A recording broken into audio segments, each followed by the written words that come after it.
Hello, everyone. Welcome back to Plot Lines. I'm your host, Connor, and today we're getting into a bit of Roman history.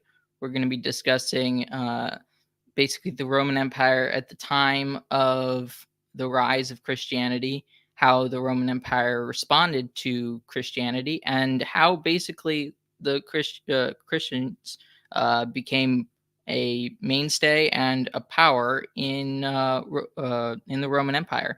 And with me to discuss that is Furius Pertinax. Welcome back to the show. It's been a bit. Yeah, man. Thank you very much. I much appreciate the invite, and it's a pleasure to be back. I know we've sort of been looking to do the stream for a few weeks, so had a bit of a gap in the schedule. So lovely to let you know. And this is a subject that I love Rome. I'm quite a fan of Constantine, the figure, the emperor, the historical figure, and the tetrarchy is one of the really interesting periods of Roman history and just European history broadly speaking. There's this sort of phase between like Aurelian, who predates the tetrarchy by couple of decades, and then sort of the death of Constantine, where it's hugely transformative. The empire could have taken any number of directions. The empire, even like prior to um, Aurelian, could have fallen. A portion of it could have fallen. Two parts of it broke away during Aurelian's, emperorship, and he reincorporated them successfully. Even when Diocletian set up the tetrarchy, there was a lot of pressure in the west and the north by the Germanic tribes and the Goths, and in the east there was that perpetual strife with the Persians. Rome could have fragmented and fractured then, and it didn't. And Rome actually sort of had like this sort of final flourishing of prosperity and civilization, prior to the eventual collapse in the throughout the fifth century, more or less. Um, and it's just a hugely interesting topic, and there's so many various things you could touch on, and so many grand figures that come along during this time period. And of course, for those of us who are Christians, I mean, it's obviously a pivotal time religiously. Rome, um, was founded essentially, but by a on the basis of from a religious standpoint, a sort of a Roman adoption of the Hellenic pantheon, and more or less Roman belief remained contingent to that, close to that sort of religious ideal. Although, like the Romans themselves adopted, their own traditions in their own Italic traditions in concert with the Greek ones. Um, the Romans were actually sort of quite lax in some ways, which I suppose is a topic we're going to touch on. But the Romans were actually, depending where they conquered or who they occupied or who they incorporated into the republic and then the empire, the Romans kind of often would coexist with other belief systems. And then sort of Christianity was this strange, monotheistic religion, that sort of sprouted out of, the work of Jesus and the apostles, from the Near East in Judea. And, by the second, third century, it actually becomes, although it's still a minority, a significant minority, it's actually becomes a powerful force in the empire. And sort of under Constantine, via his mother, St. Helena, it becomes the religion of the empire, sort of almost by accident in some ways. And so it's a very interesting tale. So, if we can sort of elucidate on that somewhat, then brilliant. Yeah, definitely. And this is also one of the reasons why I wanted to talk about this subject is I have a series going on. It's called uh, a counter revolution. Um, and I want to explore a broader concept of counter revolution.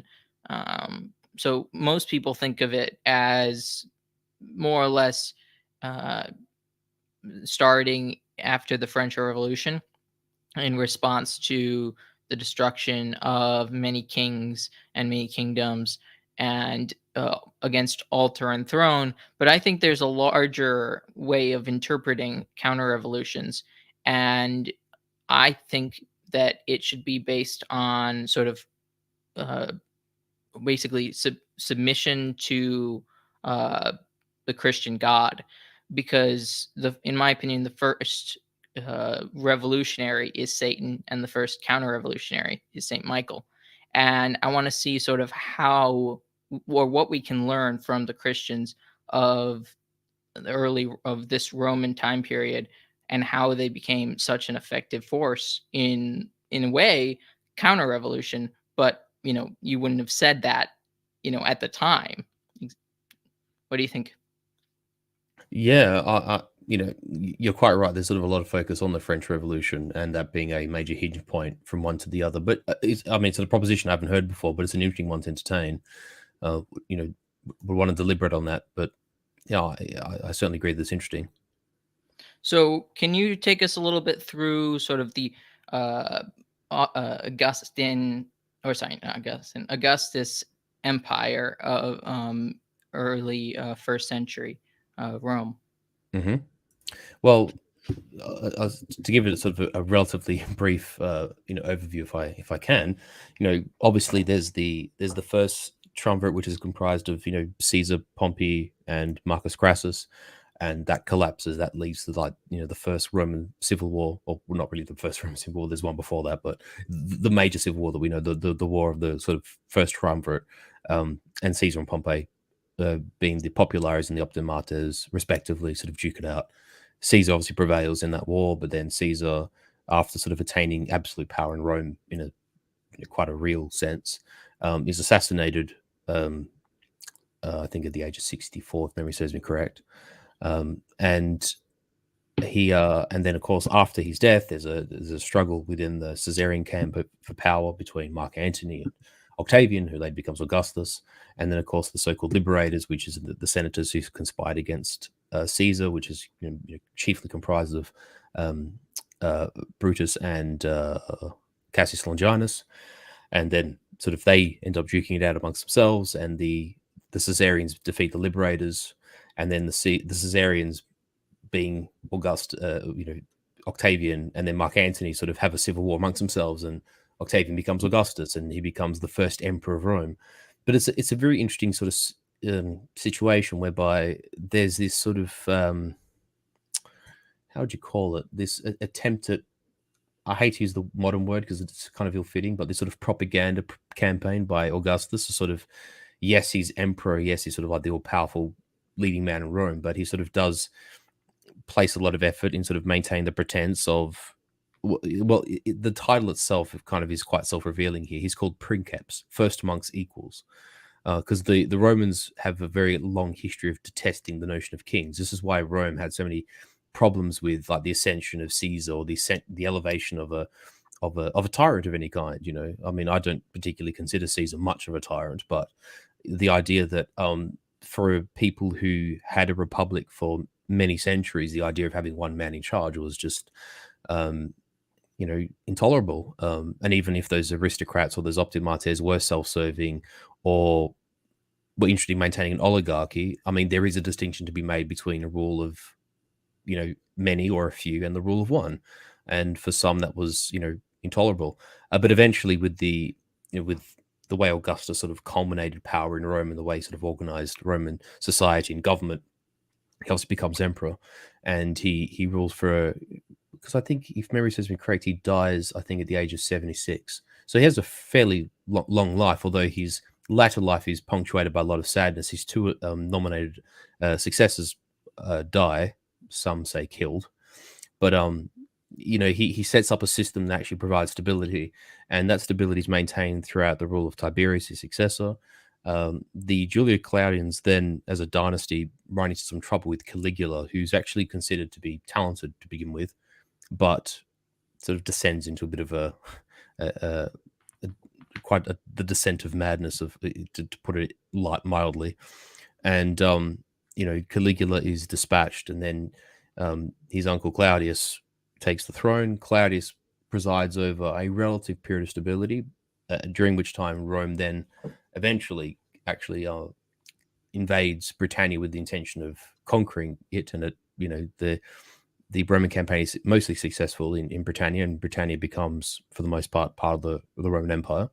Then we have Nero, and then I think most people know enough about Nero. I don't have to really delve into Nero that much, but Nero was very much the kind of tyrant the old Romans feared, and he himself, actually, he's not even killed. He botches a suicide attempt and ends up being killed by his own slave because he can't finish the job himself. And then you sort of have this period following Nero, the year of the four emperors, which is then eventually the man who prevails is a man called Vespasian. And we're obviously going to touch on the Christian Judea situation later in the stream. But Vespasian's important because Vespasian and Titus fight the Great Jewish War, the Great Jewish Revolt in the East in 79 AD thereabouts. And Vespasian, although their dynasty, the Flavians, is relatively short-lived, although he's succeeded by both of his sons, Titus and Domitian. That dynasty is brought to a does not rule very long in Rome, and then you have essentially this period, what we can call like a golden age. You have the rule of 4 emperors. You have Nerva, who's a senator, technically becomes emperor, but he nominates Trajan as a co-emperor, and he nominates Trajan as a co-emperor because Trajan's probably the most decorated and successful military commander of the legions at this point in time. And Trajan's from a line of Roman descended Spaniards, if that makes sense. These are the descendants of Roman veterans who are established colonnae, Roman cities in Hispania. And they sort of speak Latin with a bit of an accent, but they're very Italianized, they're very Latinized, they're very Roman. The only people who sneer at them are people who literally are from the city of Rome. They could be, that would be more Roman than most other people anywhere else in the empire, but obviously not in central Italy. But Trajan becomes emperor after Nerva dies. Trajan then leads Rome to its greatest physical extent after a successful campaign against Parthia. He's, I think, one of 2 generals who ever succeed in reaching the Persian Gulf. He is succeeded by his nephew, Hadrian. Trajan suffers a series of strokes on actually coming back from campaign from Parthia, and he's succeeded by his nephew, Hadrian. He dies not relatively young, but he does suffer illness, I think, in his late 50s or early 60s. But Trajan's rule is Hadrian's rule is quite steady. He actually consolidates the empire. He pulls back from the extremities of Scotland, and from Trajan's Parthian conquests. He seeks to sort of fortify the frontier, sharpen up the army, increase pay. He stabilizes the empire after some of the upheaval from the previous century, and from the attempts at expansion, under Claudius and under his uncle Trajan, etc.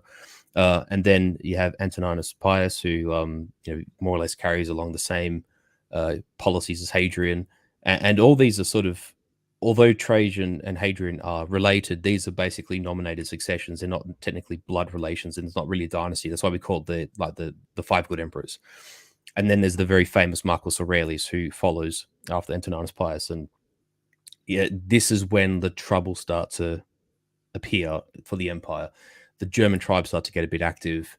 They start crossing the Danube and Rhine frontiers in greater numbers and with more force. And also at this point in time, we have the first sort of real major bout of plague that strikes the unified Roman Empire. It actually takes the life of the co-emperor Lucius Verus, who was a co-emperor with Marcus Aurelius at the time.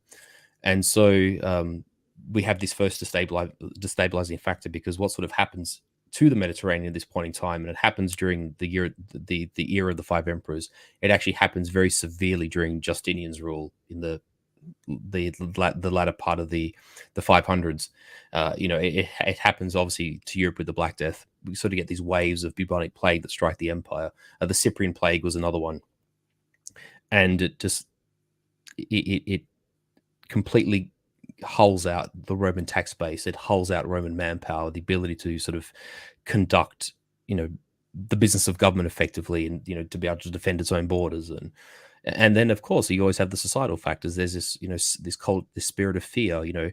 People don't want to interact socially, and people don't engage in commerce. And there's a whole, bunch of second and third order consequences that arise from massive bouts of plague. And it probably actually had an impact on the rise of Christianity too, is because you sort of have this, I don't want to particularly speak in modern materialistic terms, but you sort of have like this upper class, like senators and and upper level bureaucrats, the imperial royal family, the court, the upper echelons of the army, the officer corps, the priests, the Pontifex Maximus, the priests and priestesses that would sort of govern the temples of the various gods of the Roman pantheon. And then there's sort of maybe wealthy merchants and wealthy business people, what we would call entrepreneurs today. And then you've kind of got everyone else, commoners, peasants, townsfolk. and then below them the slave class.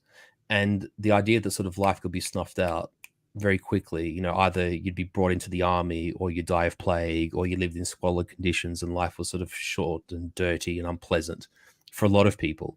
In my opinion, because that's a viewpoint posited by one of my favorite professors in this field, and that's Professor Hopkins. Oh, he's long deceased now, but he was a professor at Cambridge University, very eminent Roman historian. He basically posited this idea that the standard of living and the life experienced by the average Roman to some degree fueled the rise of Christianity. And I think he has a point. I don't think it explains it all, but I think it's a very valid point. But then following Marcus Aurelius, you have his son Commodus. There are people who sort of say that Commodus is used as a bit of a scapegoat. I don't really take a side one way or another. I don't know enough about Commodus per se, but then sort of Commodus is, his reign is relatively short, and he's usurped, and he's cast aside. And then you have the Severan dynasty, and Septimus Severus sort of is responsible for a slight rejuvenation in Roman fortunes, engages in military success, stabilizes the empire after the plague. But then again, he has issues with his sons and succession as well. And then you sort of creep into this, what we call the crisis of the 3rd century, and between bouts of plague and emperors being deposed and cast aside and squabbling between various claimants to the throne. And it gets extremely complicated basically after the Severan dynasty finishes. And you have this period of monumental instability and another bout of plague, which I think is a Cyprian plague, I think, that comes through the empire. And again, as the same kind of factors that were affecting the rule of Marcus Aurelius, you have this ever-increasing coalescence of strength of the Germanic tribes, the Goths, and the various German tribes. We don't see the Franks or the Vandals quite yet, but their predecessors. And Rome's under pressure as a physical sort of contiguous entity. Now, this probably gets us to, we'll just jump a little bit to Aurelian. This is the thick of the crisis of the 3rd century, where the empire is quite literally beset on all sides. You have a breakaway entity in it starts in Gaul, and then it goes to Spain and to Britain, and that's under Tetrarchus.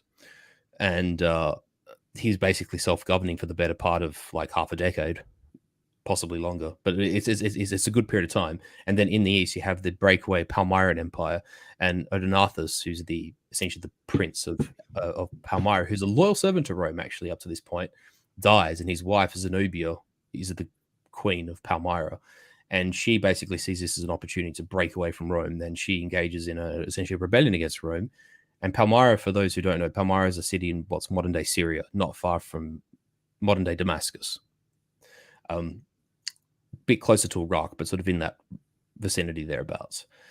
And the Palmyrene basically break away from Rome, and they take all of Syria relatively quickly. They make their way to the Levant and to Palestine, and they conquer Egypt. And they make their way basically halfway through Anatolia until Aurelian's able to sort of coalesce the military strength to. He actually campaigns first against the Palmyrenes, and he conquers Zenobia's kingdom, and then he actually captures her, or his troops capture her as she's trying to make her way to the Persian Empire in the east on camelback, but eventually sort of puts down the revolts. And I believe the Palmyrans actually attempt a second uprising, which he then quashes. And after the second uprising, he basically just, he does to Carthage. Essentially, he gives Palmyra the Carthage treatment, more or less. And then he turns west and he conquers the breakaway kingdom in Gaul and Britannia and Hispania. But Aurelian's assassinated in a plot, and it's actually quite an unfortunate thing, because along with Aurelian, we sort of have a couple of things come at play. One, you really have this rejuvenation of this cult of the emperor, which actually starts essentially all the way with Augustus. Is you have this sort of imperial cult of like the divinitas of the emperor. When he dies, he becomes divine. And if you're the son of an emperor, then you're the son of a divine being. And it sort of pays into this sort of imperial myth cult, essentially. And this is essentially rejuvenated under Aurelian. But this also coincides with the rise of a belief in what we historically call Sol Invictus, the victorious sun, which in some ways is kind of almost a bit of a proto it sort of lays the groundwork almost for Christianity, like the idea that the Son is God, and it's like this life giving force in the same way that Christians would view God and Jesus Christ, the sort of life giving force to the world. And in some ways, if you sort of wind back to like Bronze Age history, just briefly, it's a bit like how this belief in I'm trying to think of the pharaoh now. I've just gone blank. Akhenaten, and the belief in Aten, the sun god, and he built a city called Amarna to praise this sort of sun god, which is a complete breakaway from all previous Egyptian, the Egyptian pantheon, Ra and Osiris and Horus and all of that. And sort of in some ways, Sol Invictus is kind of like a bit of a Roman take on that. I mean, they're not the same thing; they're completely separate. But what I'm saying is, you sort of have this for emphasis on the sun, and the sun being a very profound religious, symbol essentially for its adherents, and how like the cult of Sol Invictus sort of ties into the the divine imperial principle. That sort of almost comes together during the time of Aurelian. Do you want to come in here at all? Because I've just been monologuing. So, Well, yeah, no, I just wanted to say, so like, who was the first emperor to be sort of considered Augustus. a god? Okay. So No. basically, it's a case of like Yeah. Augustus died, he was made divine. Okay. Tiberius was the son of. Oh, well, actually, he wasn't the son of Augustus. He was, I think, a nephew. Oh no, so no, hang on, no, that's not true. No, hang on, I know my history here. No, Tiberius was the son of Livia, which was Augustus's wife, but to another man. So he was actually the stepson of Augustus. But the idea is that Tiberius was the adopted son of Augustus, therefore the adopted son of a divine being. And then Tiberius dies, and Tiberius is made divine, and it adds that solidification to imperial succession, if you get what I mean. Yeah, so it's always been sort of connected with uh, an emperor. All of the emperors have more or less been Yeah. considered that way, and it was revived under Aurelian.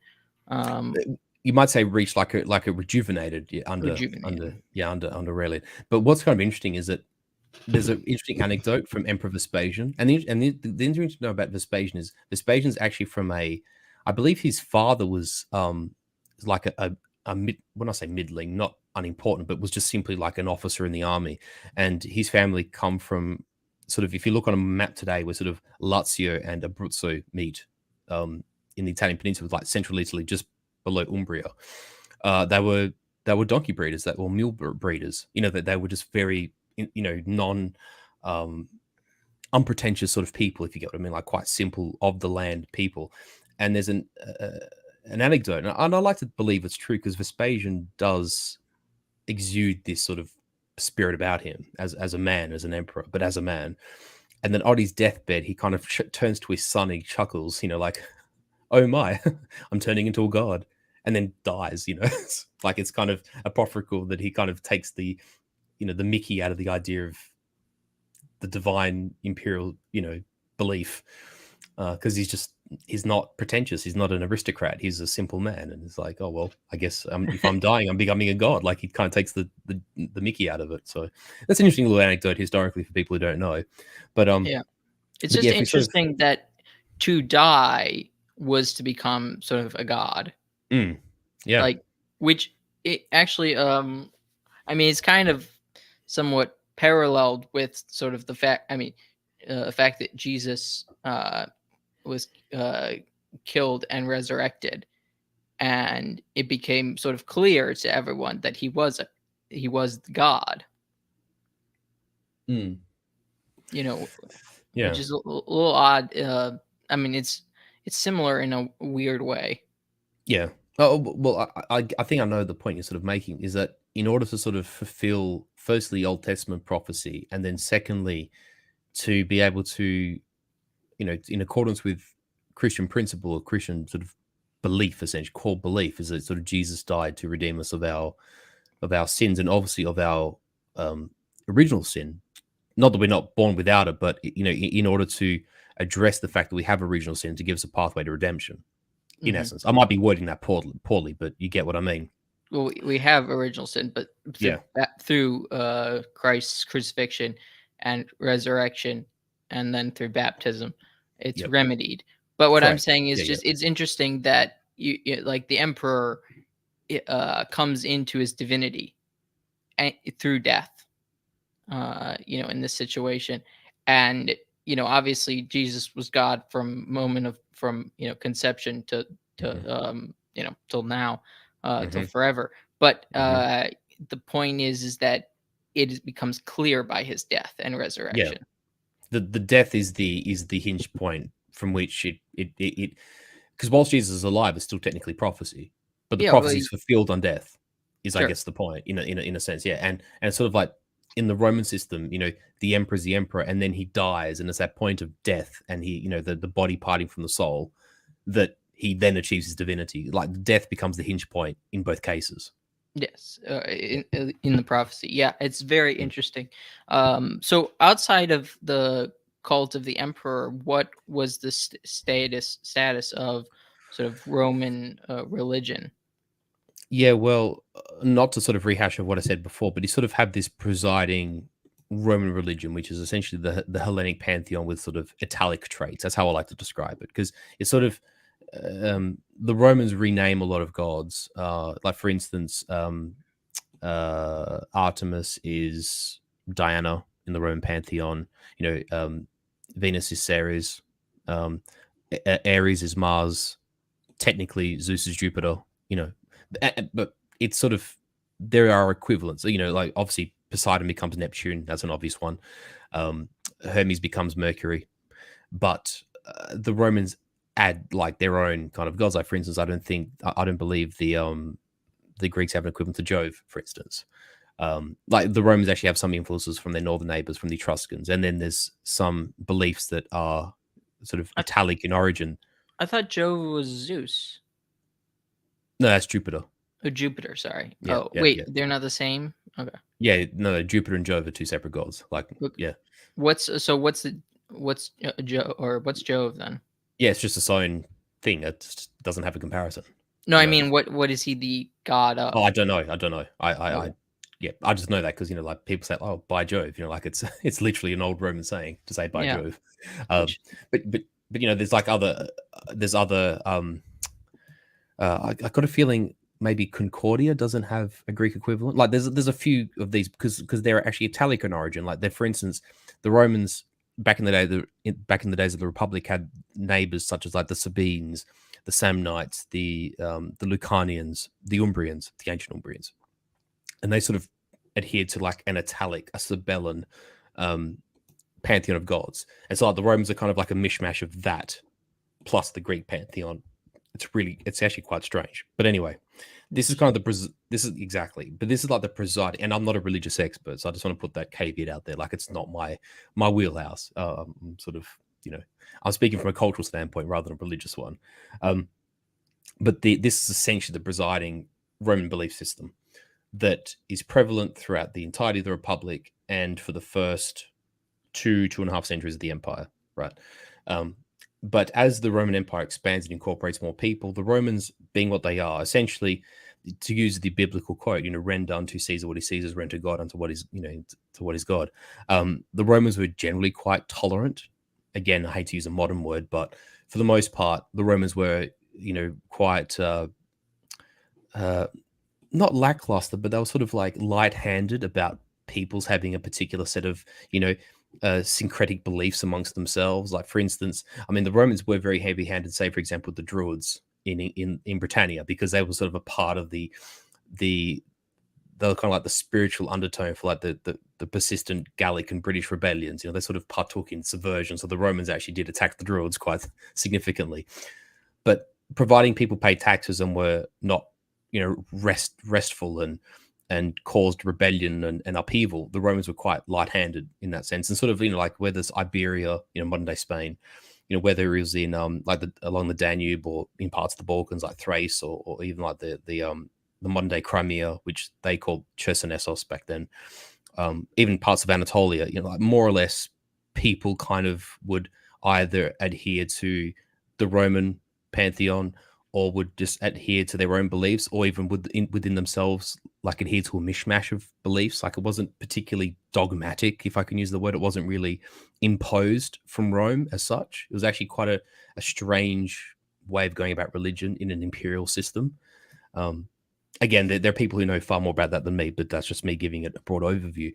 But what happens in the latter part of like the second century, or like throughout the second century and into the third century, is you kind of have the rise of, well, firstly, you have the resurgence of the Persians, because the Parthians, as they're kind of technically similar people, but the Parthians are quite almost passive. Like they don't really invade Rome. It's more Rome invades Parthia. Um, under Marcus Antonius, under Mark Antony, under Trajan famously, and other emperors obviously push east in campaigns. But it's sort of the frontier stays relatively static throughout that time period. But with interactions with the Persians, and the Persian state religion at this point is, well, it is Zoroastrianism. They have been Zoroastrian since, before Cyrus the Great, during the Median Empire, which is sort of like, you're talking like the end of the Bronze Age. The Persians adhered to a belief system called Zoroastrianism, and the belief in Ahura Mazda. And why it's called Zoroastrianism is that these beliefs were conveyed by a prophet of Ahura Mazda by the name of Zoroaster, hence Zoroastrianism.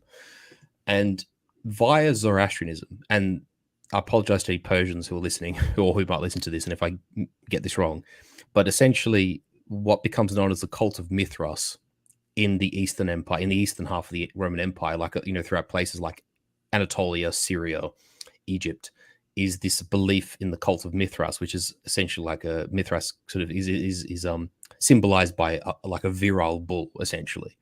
And was very much adopted by soldiers, like centurions, legionnaires, often where there was a barracks along the eastern frontier with the Persians, places like Kalinikos, Dura Europos, Armida, Edessa, like these sort of frontier cities, Samosata. You would find either within the barracks or just immediately in the proximity of a Roman barracks would be a temple to Mithras. Very strong following amongst the soldiers in the Eastern Empire, amongst the legions that were deployed in the eastern part of the eastern provinces. And so you have the rise of this Mithratic cult. You have certainly, like, from Aurelian onwards, this cult of Sol Invictus, which is kind of, it isn't the Roman pantheon, but it kind of stems from it because it's kind of like its own expression of the imperial cult, but in a monotheistic form. And then you've got the pre-existing Roman pantheon. And then not far from them, you have the Persians in the east who practice Zoroastrianism. And it would be relatively safe to say that there would have been Zoroastrians who would have lived within the boundaries of the Roman Empire. As it happens with frontiers, you always get bleed over, like you get some people on that side who believe in that thing and the people on this side who believe in the other thing. It always happens in border regions. And then in Egypt, you probably would have had some adherence to the belief in like the old Egyptian religion, although it was never, to my understanding, I don't think it was like ever sponsored, beyond the Ptolemaic dynasty. And it sort of coexisted with the Ptolemaic dynasty, with Cleopatra and beforehand. I'm pretty sure that, unless I'm mistaken, but I'm pretty sure the Romans didn't actually actively snuff it out. It just sort of like withered away and, withered on the vine, to use a phrase. But it wasn't actually snuffed out per such. It kind of like bubbled along in Egypt. And then there's the very sort of unique situation in Judea, with the well, prior to the Jewish revolt, it is the Herodian kingdom whom are subjects to Rome, and they're vassals to the emperor. And you have the province of Judea, and obviously the kingdom of the Israelites and the Jews, which is like another religious segment of the empire. It's the kingdom of Judea, not the kingdom of the Israelites anymore. No, true. I mean, I mean like Israelites as in like the people, because you obviously have the two. You have the descendants of Judah and the descendants of Joshua, and you have like the kingdom of Judah in Israel. So I'm basically saying like in a collective sense, you have the Israelite and Jewish people in Judea. Yeah. Well, I just want to first touch on AI. Thinks that AI Shiratori thinks that Jove is Jupiter, but more linked to the master of sky and thunder.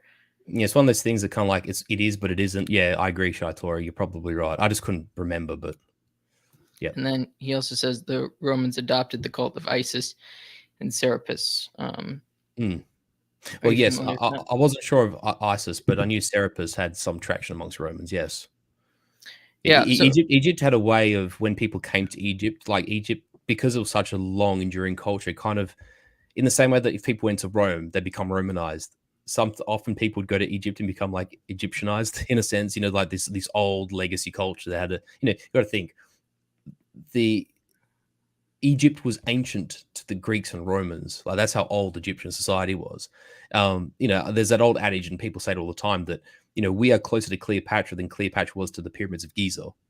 And that mm, gives you a real insight, like a real sense of scale as to how old and how enduring Egyptian culture was even back then. Never mind now. interesting. So with all these like different cults, adding on to the sort of added into sort of Roman religion and the adoption of sort of local gods, would you characterize Roman religion as unified or disunited? Um, not to be a nuance bro, but I kind of think there's a third category, and that is there's like an overarching superstructure or like an overarching belief system, which is the state religion, and it's the belief that the majority of its population and the vast majority of its founding stock adhere to, which is the Roman, the Hellenic Italic Roman pantheon. But then Rome wasn't a theocracy. Mhm. Rome was a vast empire with a lot of um, vastly sort of disparate provinces, spread across a vast geography. You're talking like from Scotland to Egypt, from Armenia to Morocco, from the Netherlands to Arabia. It's a massive place, and so I think it's a case of like you have this main core of what is fundamentally a state religion and the religion of its founding stock, and then a tolerance of different religious groups, providing they were loyal to the founding stock and the founding principles of the empire and served the nation, like the Roman nation, if we can call it that. And then the Romans would permit tolerance, in Well, essence. and I don't like to use the word, but I mean it fits for this description. well, yeah, it's not an exactly accurate term Mm. necessarily. But Permissiveness, maybe, it's you, yeah, permissive. There you go. But there was a mandate to offer sacrifices to the emperor. Am I Mm. correct? Um, Not, I mean, again, like I say, I'm not a specialist in religion, so it's not really my wheelhouse. But I think, for instance, what really chided the the situation in Judea, for instance, was that for the Jews and in accordance with Jewish law, to do that was a massive violation of tyrannic law. Mhm. And so whenever the Romans would come in and say, as a test of loyalty, sacrifice to the emperor, well, of course, for Jews to be obedient to their own laws, they can't. Whereas, for example, for a Gaul to do that, or an Iberian, or a Numidian, it's probably less of a deal. Like it's not so their religions weren't so prescriptive about concepts of sacrifice. I mean, you got to think. Um, unless I'm mistaken, I believe it had to be like well, in Jewish law, I believe they have to be descendant the priests of the temple all had to be descendants of Levi, and I believe they had to sacrifice either it was basically white lambs or red heifers, I think. So it was like it was an extremely prescribed practice as to what their sacrifice was and how it was done. And so the idea that they would sacrifice not to Yahweh or to the Jewish interpretation of God, um, but to Caesar or the emperor, just it just doesn't work. And so basically, if a province like Judea, as an example, would chafe against the empire and they were given tests of loyalty, then they couldn't perform those tests of loyalty. So it would instill like this spirit of rebellion and unrest, and then the Romans would put it down, and then the Romans would have this sense that they would be disloyal, and they were being disloyal, but then the Romans would test their loyalty again, and so you get this vicious cycle of descent into like this the rebellion and violence and so on and so forth. And And I think the Romans, to their defense, were sort of perplexed because like everyone else can do this, like everyone else can sacrifice to the empire. Why can't you? Yeah, like why are you obstinate? Everyone else Mm. is willing to do this. But it's And just also so sorry, Connor, just on this point about, because we're obviously on the topic of Judea. What's interesting is that with the collapse of the Seleucid Empire and like the remnants of this Greek successor states in the Eastern Mediterranean, the Romans end up in this part of the world because they ally. Essentially, they're invited there by you know, after the sort of the Maccabee, the rebellion of the Maccabees, which is obviously one of the books of the old, it's in the Bible, Book of Maccabees, and it's Mhm. the story of the Maccabee brothers, throwing off the Greek yoke, the Hellenic yoke, and the Romans under Pompey Magnus and also Lucius Lucullus campaign in the east, and that's where they actually annexed, parts of Anatolia, parts of Syria. They march through Judea. They sort of basically snuff out the last remnants of those Greek successor states, with the exception of Ptolemaic Egypt. And for a time, like the reason the Herodians become vassals of Rome is because Rome basically bails them out and liberates them. And so this is where the Romans kind of feel, again, in the same way that you might think that the Jews were rightly justified in that the Romans forcing them to sacrifice in a way that violated their beliefs was an obvious provocation. But then the Romans in turn were like, well, we've liberated you, you're our vassal, you essentially owe us one, and we've done you good out of the kindness of our hearts. Or not quite like that, but you know what I'm saying. Mhm. And then Yeah. it's like, well, why are you being troublesome? Why are you being unrestful? Why aren't you paying taxes? Like it, it just the dynamic between the Romans and the Jews was always going to be fraught. Or the kingdom of Judea was always going to be fraught from the onset. And this period of history is very, intriguing in that respect. Yes, and I sort of the way Romans see religion, especially with other people, they're seeing it more as an recognition of authority, from what I can gather, In essence, yeah. than necessarily like religion's not necessarily about being right, I guess, Mm. Yeah, yeah. to the Romans necessarily. It's just a cultural thing. Yeah, I mean, if you look at the writings of, say, Cicero, the Romans have concepts such as, and it's actually where we get essentially all our words to describe faith. Cultus, religio, and trying to think of the Italian word now because it translates to Latin. Uh, pietas, which is piety, essentially. And then Italians have fiducia, which is like fealty, but like those sort of 3-4 concepts bound together sort of comprise of religion, right? And sadly, like in modern day English, they've been sort of like twisted. Like the way in which we use cult isn't what the Romans meant by cultus. It's cultus is the practice of religion or the practice of performing the religion, if you get what I mean. Hmm. And obviously now it means something else, which is divorced from its meaning. It's bit stupid, but anyway, that's neither here nor there. Well, it kind of still has But a similar meaning in Catholicism. true, no, it does. But I'm speaking like in other, you know, Yes, in taken out of general terms. Catholicism is sadly been an adulterated word. But the point I'm making is that like the Romans actually make a point to um, define these terms and to actually give them, to make them relevant to their own pantheon, their own religion, their own, if we can call it a faith, right? The Romans make a point to sort of formalize in a way that not even the Greeks did, right? And like I said, they have these sort of defined terms that explain various aspects or elements of their, of their pantheon, of their adherence to the pantheon. But then in this sort of grand meta sense, the Romans are kind of blasé. It's like, well, if you're Roman, you should adhere to the Roman religion. But, if you're a citizen and you pay your taxes, in the end, it's to some degree, it's kind of like this, it's this idea or this recognition, and it's actually really for the most part a correct recognition that a people and a people and a culture belong to a religion in a sense, or that a culture and a people produce a religion, if you get what I mean. Hmm. In that, Yeah. like the Egyptian religion came out of Egyptian society, which is comprised of Egyptian people. Like Celtic Gallic society produced its own religion.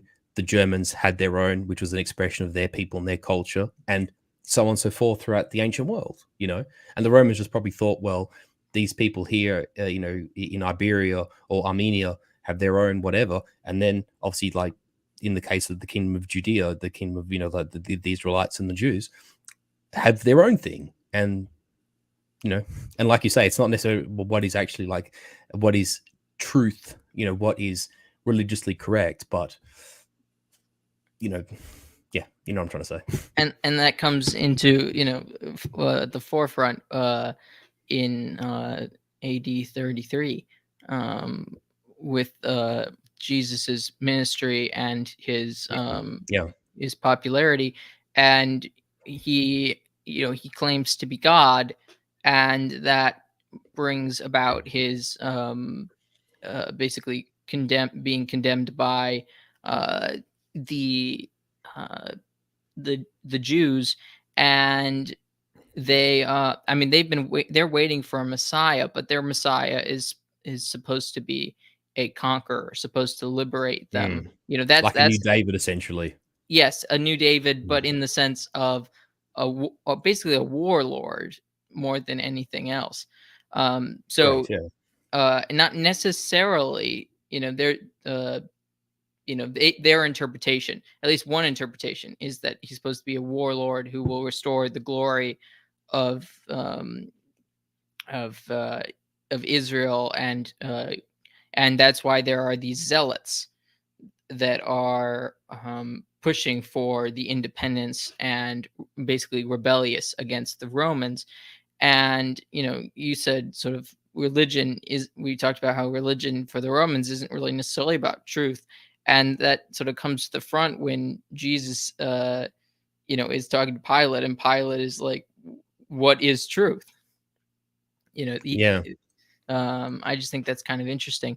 But anyway, Mm. so the Jesus is crucified um, for what the Jews consider blasphemy, and then he is resurrected, and then this Christian religion comes out of that, Mm.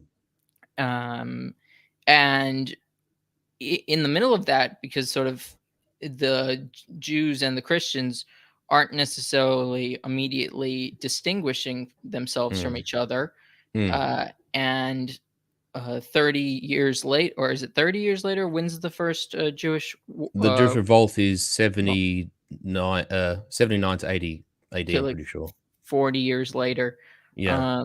The zealots, well, tell us the story about it. I assume it has more to do with the zealots wanting independence, and this has been in the making ever even during Jesus's lifetime.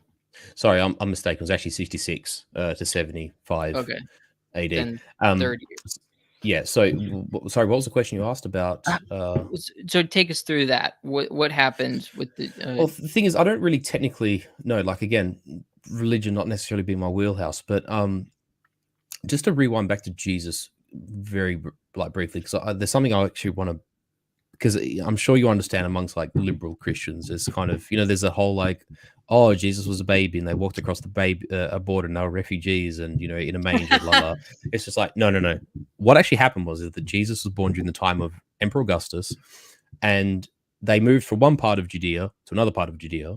Because the reason they are in a manger, they said like all the inns were full, and hence Jesus was born in a manger, which was in Nazareth, and no, sorry, Bethlehem. Because he's from, hence, Inri, Jesus, the Nazarene, well, King of he Judea. basically grew up in Nazareth, but Yeah, he grew up in Nazareth. his So family is from Bethlehem because they're of the yeah, house of David.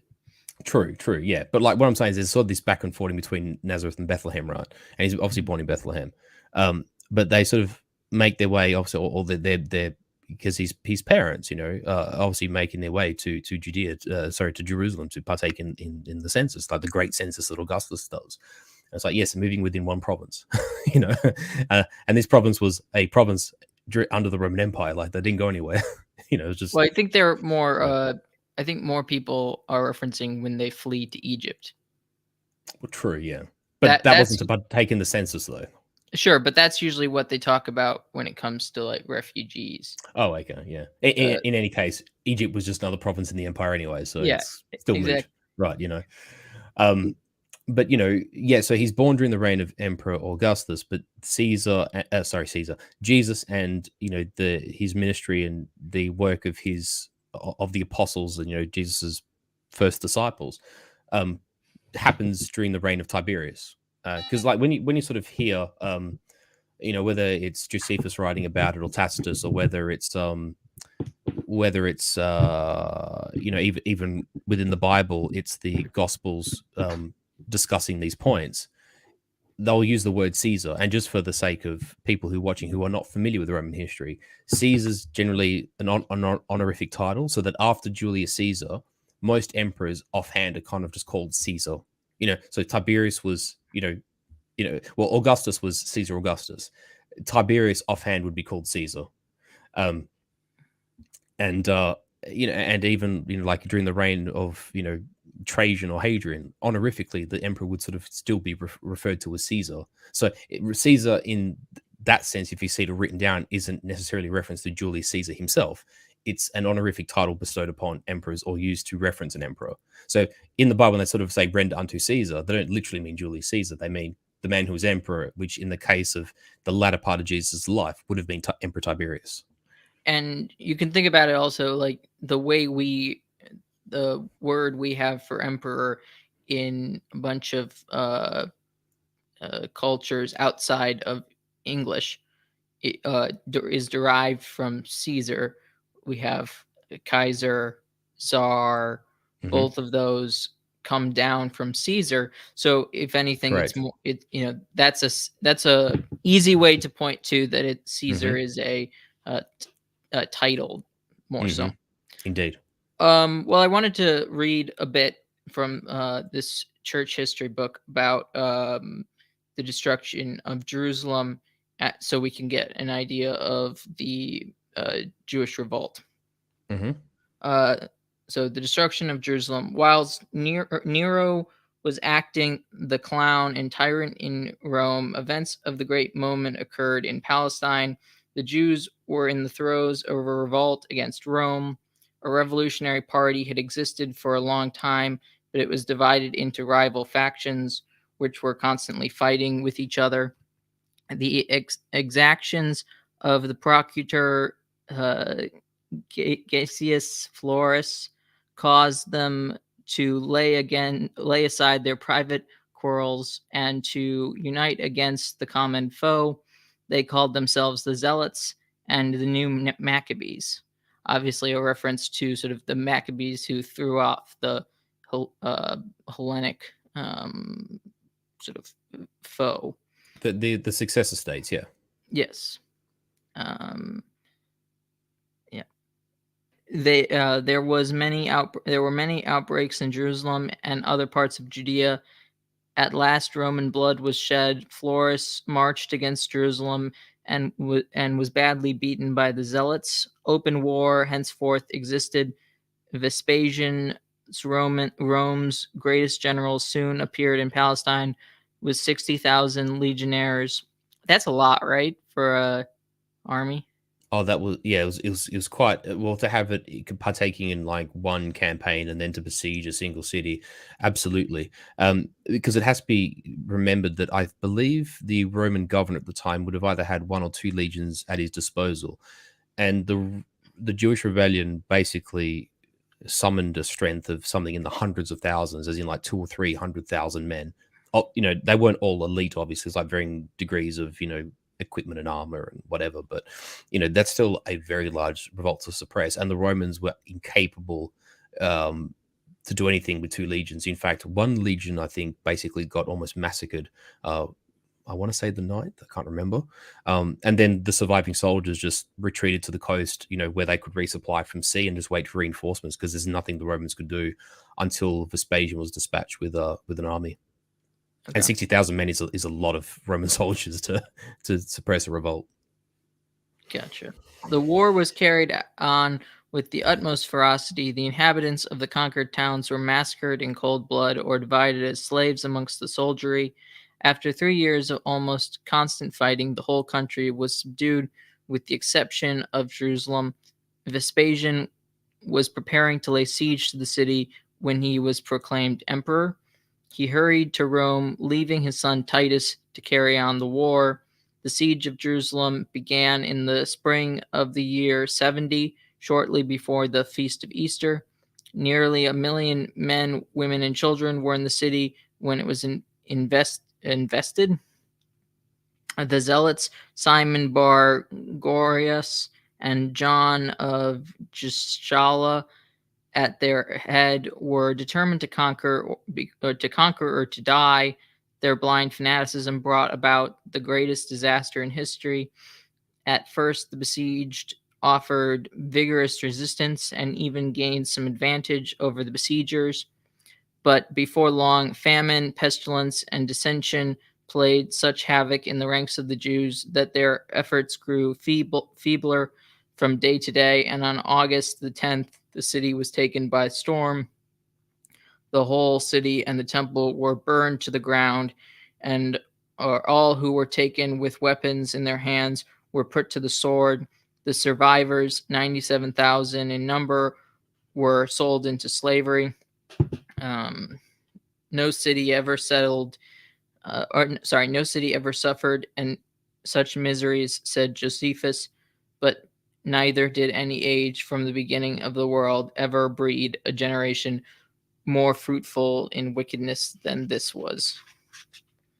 And let's keep in mind too that Josephus was himself a Jew. zealot, and he was a Jewish zealot, and he actually led the defense. I can't remember which city in the north of what would be considered the kingdom of Israel, which is the northern part of the kingdom of Judea.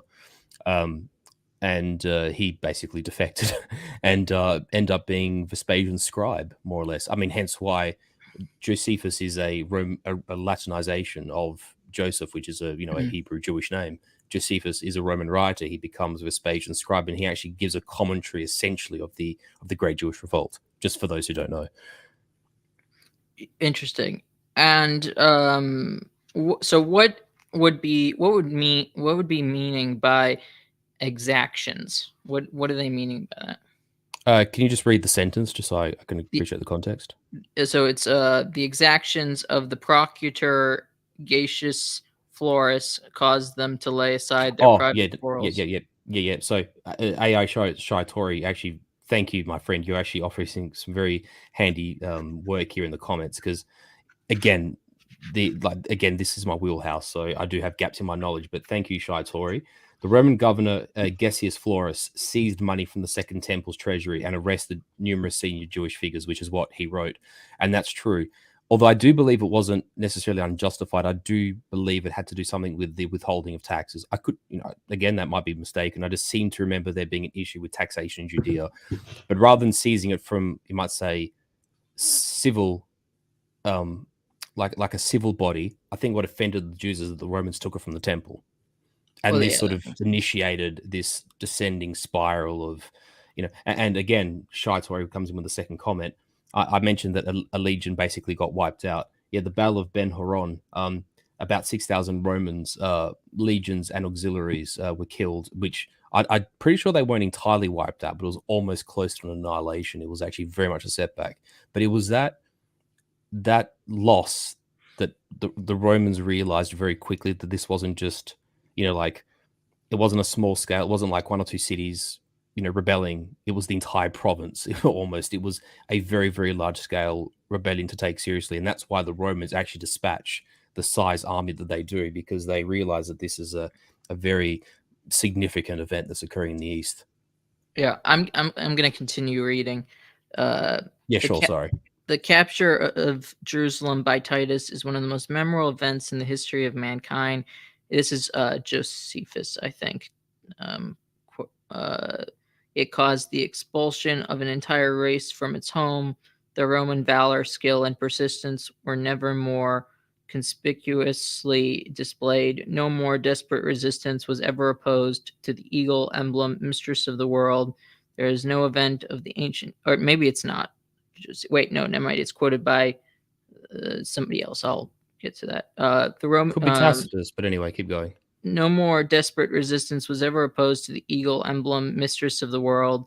There is no event of the ancient history, the details of which are more minutely known. The circumstances in all their appalling features are given to us by the eyewitness Josephus, so that we know them as vividly as we do the events of the career of Grant. This is Hosmer, Story of the Jews, quoted in the Great Events by Famous Historians, Volume 3. Okay, there you Um, go. and then the Christians, mindful of the prediction of Jesus, had fled across the Jordan to Pella when the war broke out. The bond that had still, though loosely connected Christianity with Judaism, was the final dispersion of the 50 years after the fall of Jerusalem. The Jews rose once more against their oppressors. The revolt was quickly suppressed by the Emperor Trajan. Sir Hadrian arrived at Jerusalem in 130 on his tour of resolved that the holy city of the Jews should be rebuilt as a Roman colony, and its name changed to Aelia Capitolina. You might know that. Yeah, you got that. Yeah. A temple of Jupiter was erected on the site of the temple of Solomon, and a shrine of Venus was planted on the very spot by the by these other measures. The spark of once more kindled. A fitting leader appeared in the person of Simon Bar Kokhba. The conflict, which ensured lasted from 132 to 135, and every excess of cruelty was committed on both sides. It was not until their leader fell in battle amid the thousands of his followers that the Jewish forces were defeated. Nearly 500,000 people were killed in this war. The survivors were dispersed to every quarter of the known world and remain so to this day. Yeah, yeah, that was the second revolt, the Bar Kokhba revolt, is the one which occurs under the rule of Emperor Hadrian, and this is the thing. It's interesting that that author cited Josephus as having recorded the events of the Great Jewish Revolt in such minute detail, and that the ferocity of the Romans to suppress it, and the desperation and violence of the Jews to resist the Romans was so great and immense. But arguably, barely, like a generation and a half later, the Bar Kokhba revolt takes place, or possibly 2 generations later. And it's a larger number of Jews who rebel, a larger number of Romans are dispatched to suppress that revolt. It's in some ways, there's not this climactic siege quite in the same way that you have the siege of Jerusalem in the Great Jewish Revolt, but it is no less a violent a conflict, in some ways more so, and Hadrian's suppression of it was very much more heavy-handed than that by Titus and Vespasian. Because it's worth noting that even though the Second Temple is destroyed during the Great Jewish Revolt, Titus did give express orders to his centurions to not destroy the temple and to not bring harm to it. But just so happens with the events in the latter part of the siege, there's sort of like an increasing cycle of Wait, say that brutality again. between. You got a little cut off. Oh, sorry. What did he give instructions to do? So Titus gave instructions to his centurions explicitly not to harm the temple, never mind destroy it.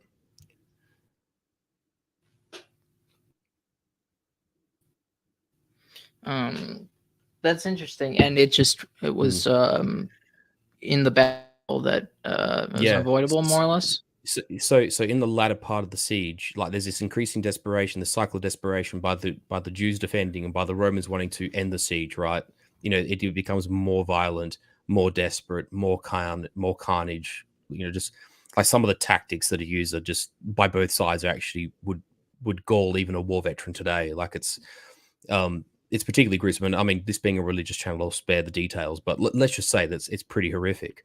And so by the time the Romans eventually overcome like the last fortress, the last wall, and make their way into the temple, the Roman soldiers just, even the centurions join in.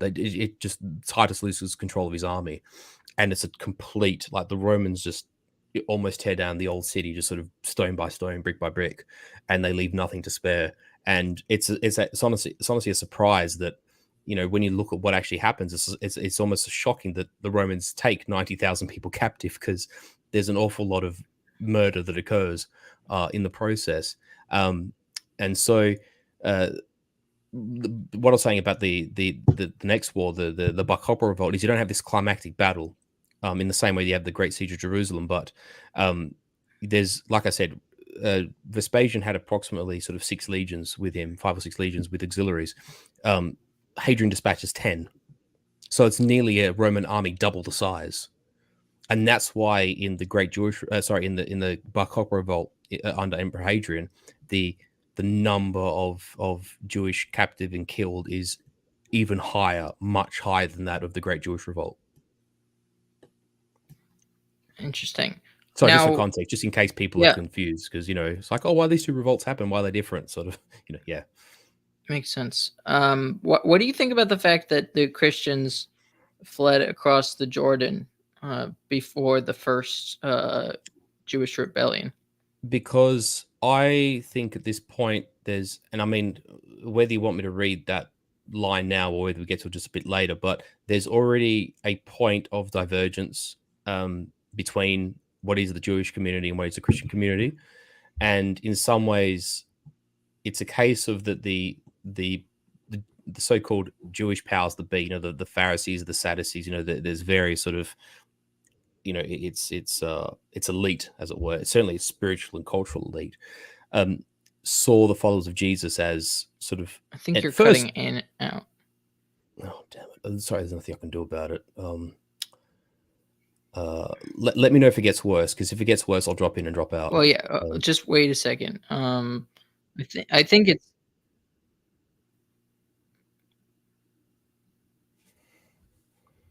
How's it at the minute? Well, I don't. Hold on. Just AI Shire Tori, can you just tell us which one of us is able to be heard? Kind of like, is it Which one me is or him? lagging? Yeah. Yeah, is it me? Because it could be me too, and Or I are just we can't both hear you lagging? because.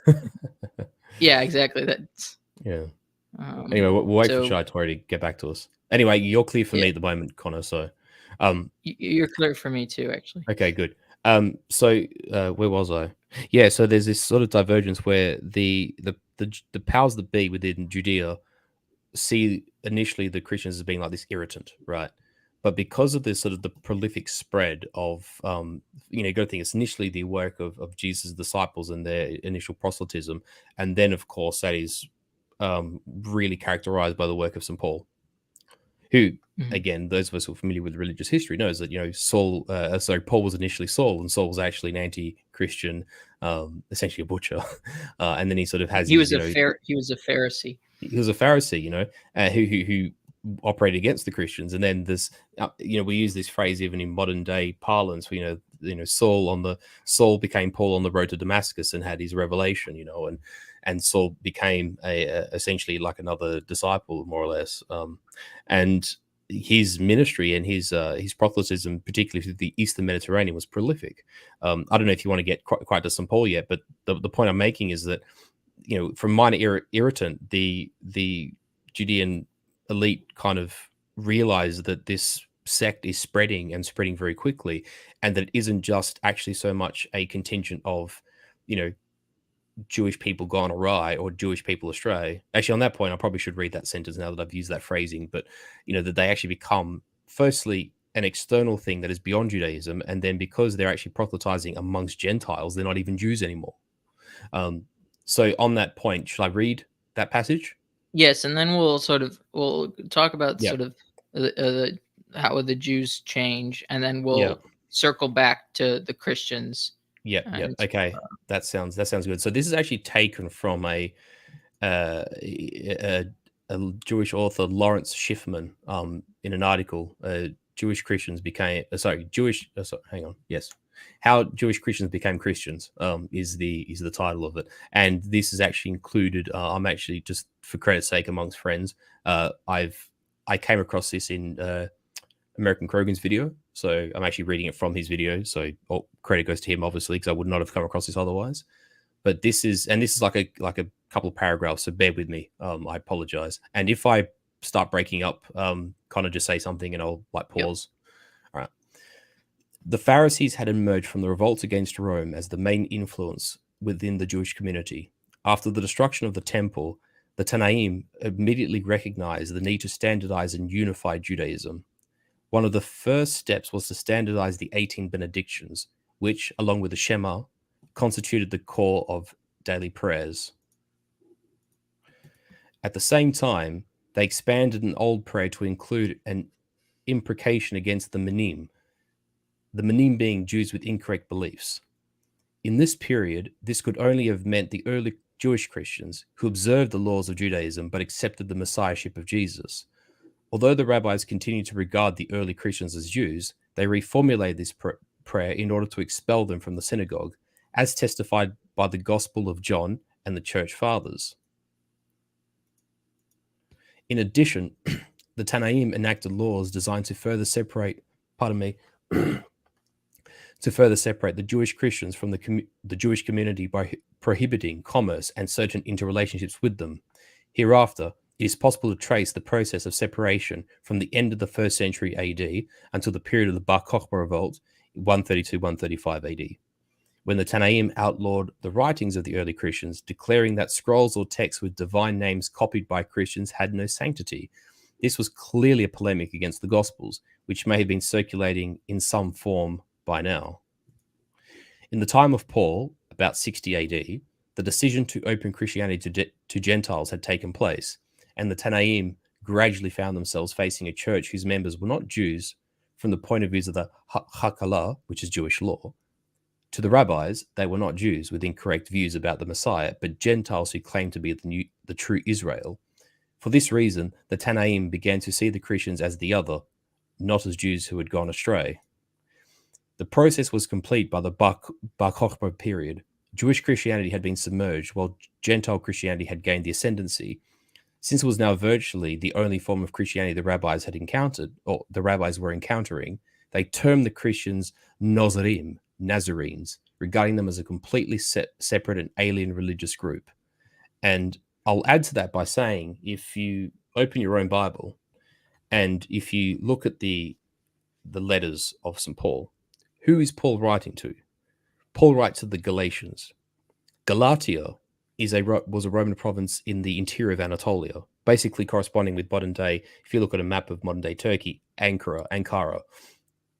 For the better part of a millennia or more, that part of Anatolia was called Galatia. He's writing to the Hellenized Galatians, because look at the name, Gallia, Gaul. These are the Gauls that migrated into Anatolia, who then became Hellenized. St. Paul is proselytizing amongst them.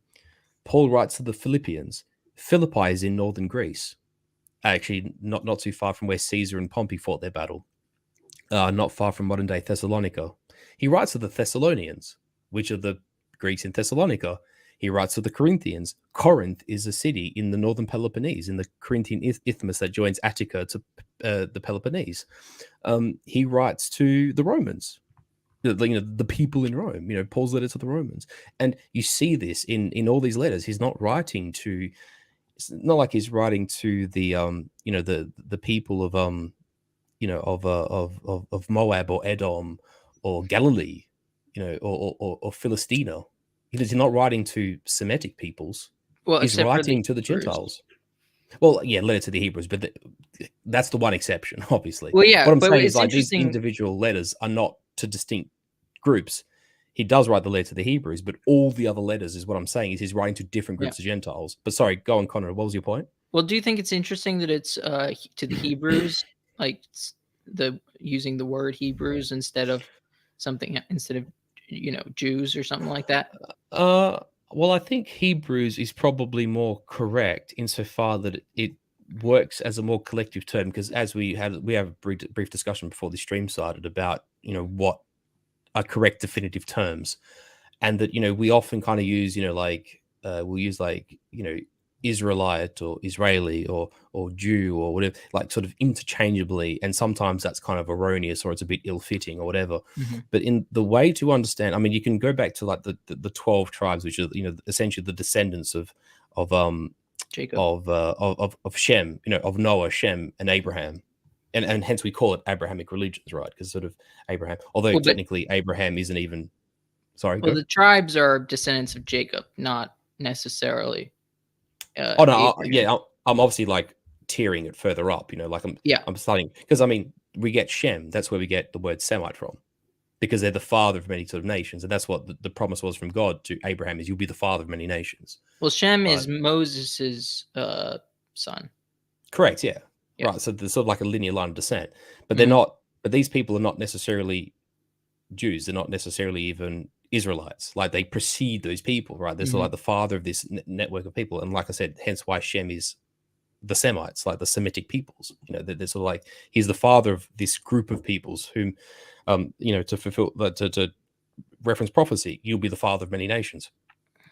And really, if you sort of get into the nuts and bolts of it, and again, not my wheelhouse, but in essence, you have the kingdom of Israel, which is Joshua, and the kingdom of Judah, which is Judah, um, as the north and southern portions of what becomes essentially the Judean kingdom, or the province of Judea, as is under Alexander the Great and his successor generals, and then Rome.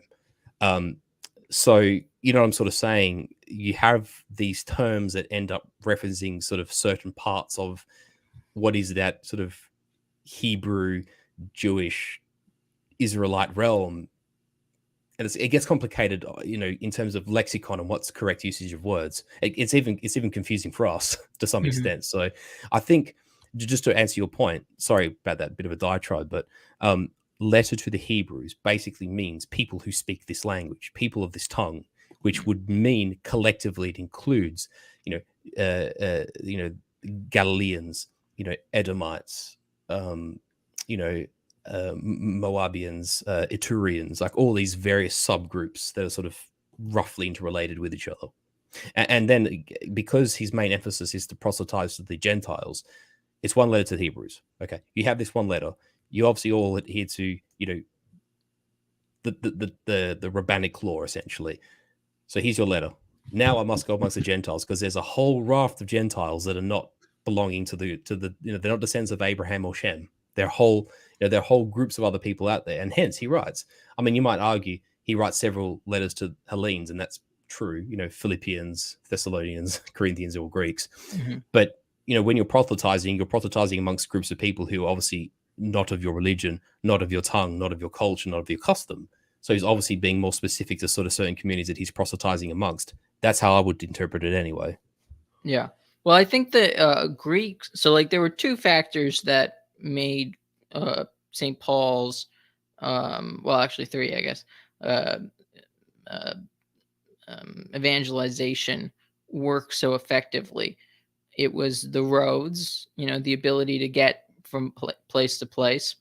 The fact that he was a Roman citizen, Roman citizen, and thirdly was that a lot of the Jews had spread out, and they used Greek, which might explain why it seems like Paul is writing to so many Greeks, that because of the use of the Septuagint, which is the Old Testament in Greek, that Mm-hmm. it The first became translation of, yeah. this translation was used Hmm. um, prior to Jesus. The Yeah, yeah, Septuagint was yeah. used anyway. So St. Paul was able to more or less spread through more or less common culture and um, common use of religious texts to many people far outside of Palestine. Yeah, indeed. And just as an aside, because you mentioned about the dispersion of Jews across the Mediterranean, I do have this other paragraph here from this other article. Since we're here, I might as well canvass it. Okay. It's only a single paragraph, so it won't take long. Um, the Jewish diaspora, in the usual understanding, began with the fall of Jerusalem to Roman power in 70 AD. On this prevailing notion, the destruction of the temple and the loss of their spiritual home drove the Jews unwillingly but inevitably to seek new homes and lives abroad. The source of the exodus that sent them to expatriate communities across the Mediterranean. The fact is, however, that the scattering of the Jews began long before the fall of Jerusalem, not through compulsion but through voluntary migrations in increasing numbers from the 5th century BC on. The Greek cities of the Mediterranean attract Jews from every walk of life, from writers and intellectuals to mercenary soldiers who settled in places such as Alexandria, Antioch, the great cities of Anatolia, Macedonia, and Italy. Throughout the Greco-Roman period, Jews in the diaspora vastly outnumbered those in the homeland. So again, that was a process accelerated by the three wars: the Great Jewish Revolt, the Kittos War, and the Bar Kokhba Revolt. But as we can see, a lot of voluntary movement had occurred prior to the great upheavals. During the time, you could sort of say, from Emperor Nero to the end of Hadrian. Yeah, and many of the original Christians were Jews because that's where the apostles were, and it was a big deal, and probably part of the um, disconnect between Judaism and in the beginning of Christianity as being seen completely as separate by the Jewish leaders was that Peter just basically was told by God to baptize Gentiles, and that was allowed, and that opened the door for the Christianization of the Roman Empire. Yeah, just to quickly answer Caravaggio, who commented here. Yes, there was. We have the year of the four emperors. So, with the death of Nero, like I said, sort of partially suicide, but was actually technically killed by his slave. You have Galba, who governor of Hispania, who marches his legions to Italy, takes power initially with the support of the Senate and the Praetorians, but then he's murdered by a coup from within the Praetorian Guard by Otho. Um, and this occurs very early in the year, like literally January, end of January. Otho takes power from Galba.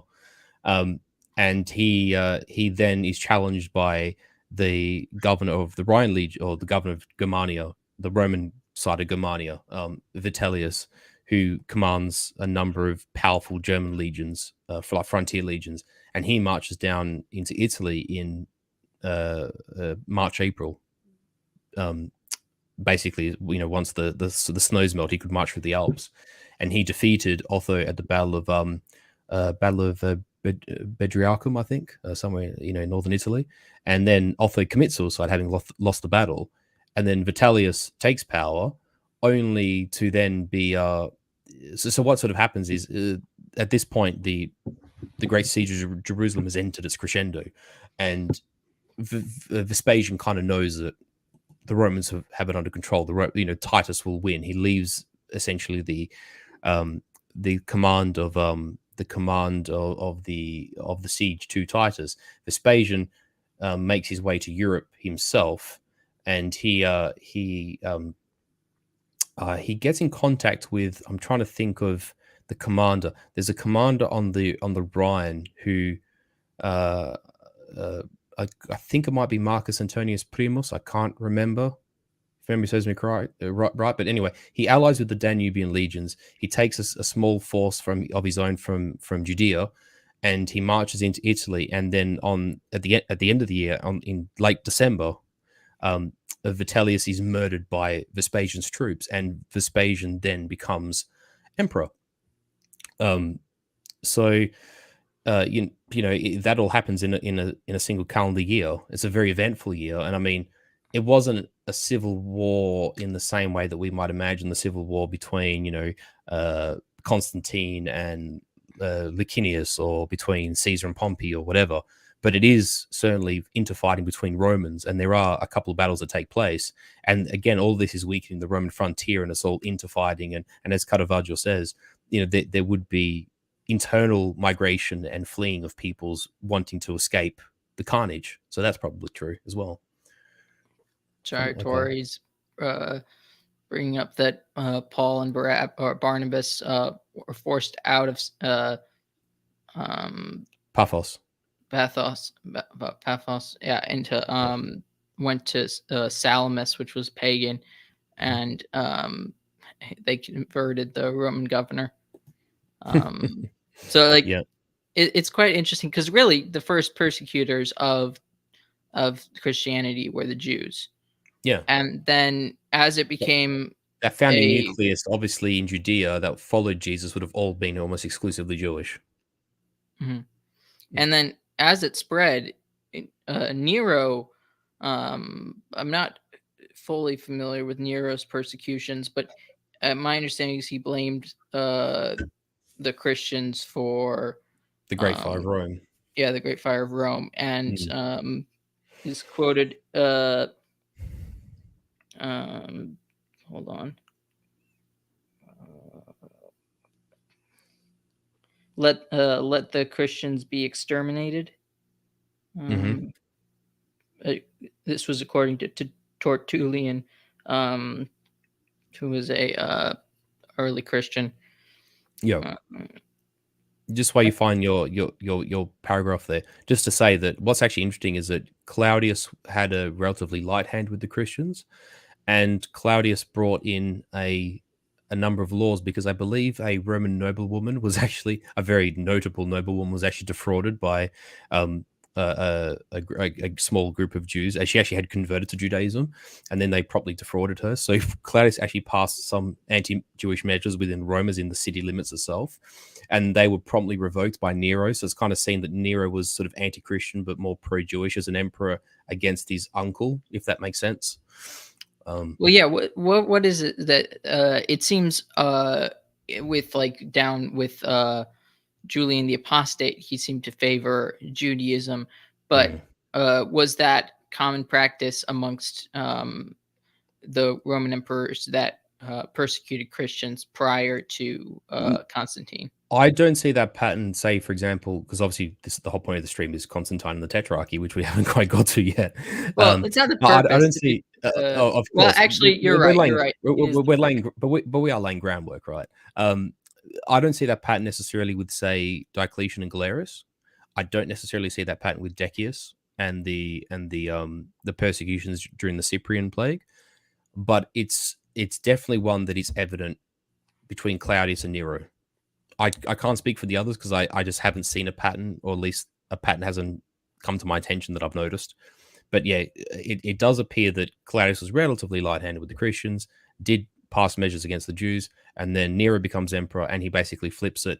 He revokes the Jewish limitations in, or at least some of the limitations in Rome, and then with the arising of the Great Fire, he then uses it as a what do you call it, an excuse essentially to persecute the Christians, to scapegoat the Christians for the Great Fire, which is most people really, even since the event, have sort of argued the spuriousness of that claim. So Gotcha. Well, there was also a amount or a large amount of persecution under Septimus Severus, and true, yes, indeed. uh, let me just read this paragraph. The Edict of Dacius, is that the right pronunciation? Dacius? Emperor Decius. Decius. Oh. Mhm. Um, Septimus Severus and Maximinus Thrax tried to stop the further spread of Christianity. Decius was determined to annihilate it. Severus forbade the preaching of the gospel of Christ and the reception of baptism. Decius promulgated an edict of extermination against Christianity itself. By virtue of this edict, all persons suspected of being Christians were obliged to present themselves before the local authorities and clear themselves of the accusation by sacrificing to the gods. If they failed to appear, the magistrates were to seize them and force them by every means in their power to abjure their faith. Those who remained firm were visited with exile or death and the confiscation of their property.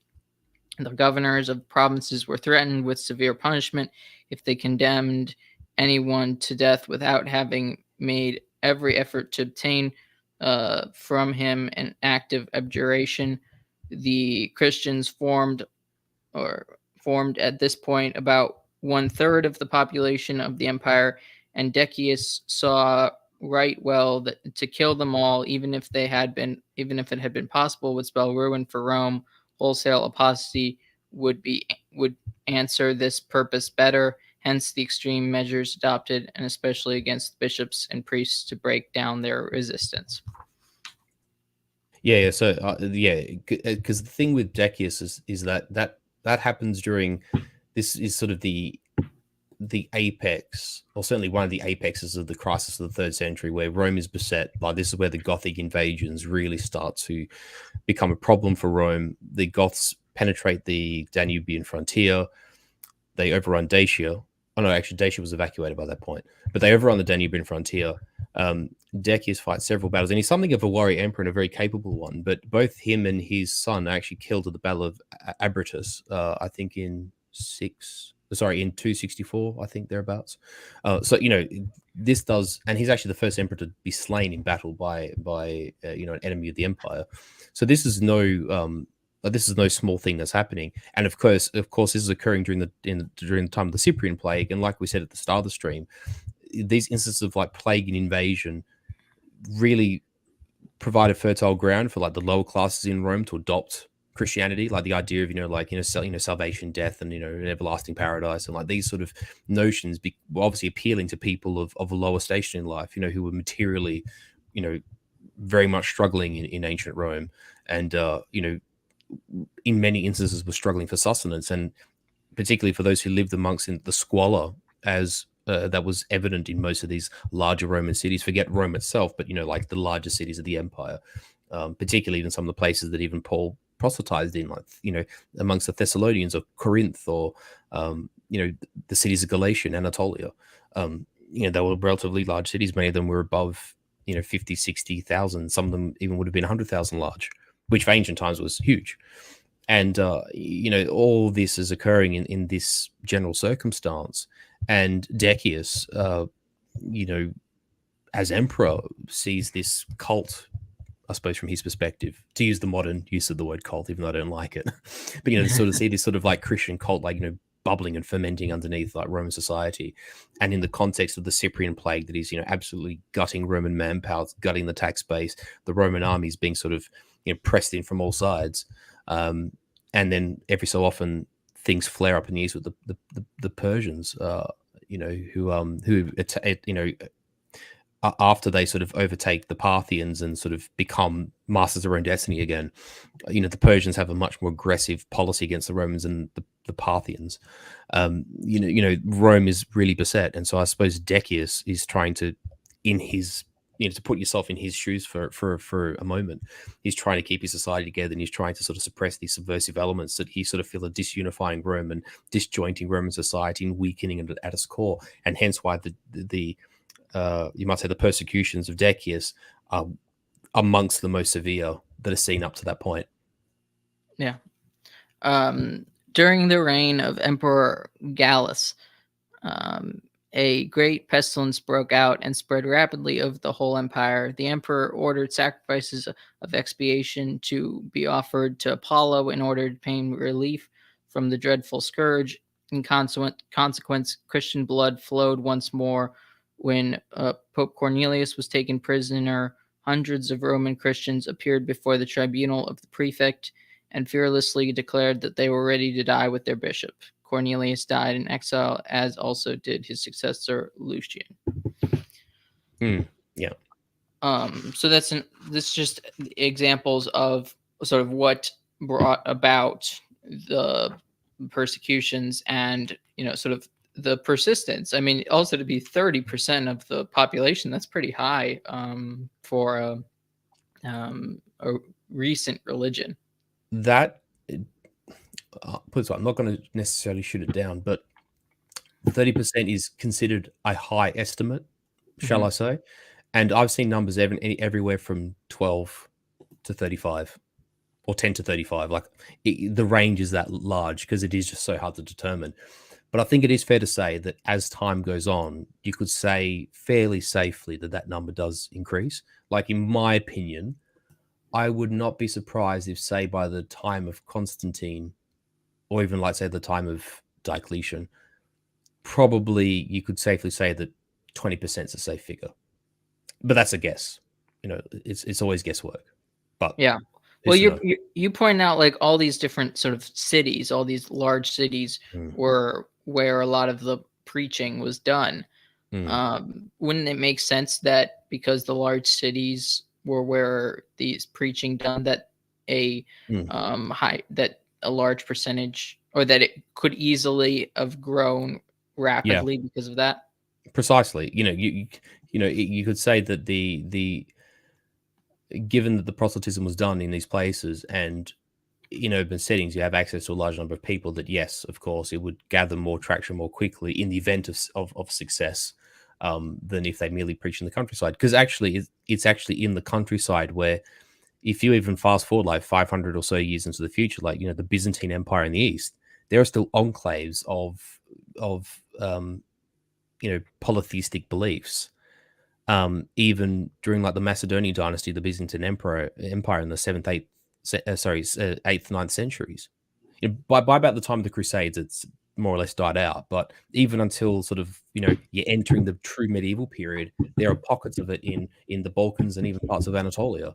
Mm. So it very much clung on in the countryside for much longer. The old ways, whereas once a certain critical mass was achieved in the cities, then sort of Christianity become the predominant religion. It's just a case of, in terms of determining a proportional percentage of the Roman population which was actually Christian, is to what degree was the proselytism successful up until the point of of Aurelian, of Diocletian, of Constantine, and we just simply have no way of knowing, like Yeah, in a true sense of the word. that makes sense. I mean, statistics. We just don't have the statistics. Yeah, exactly.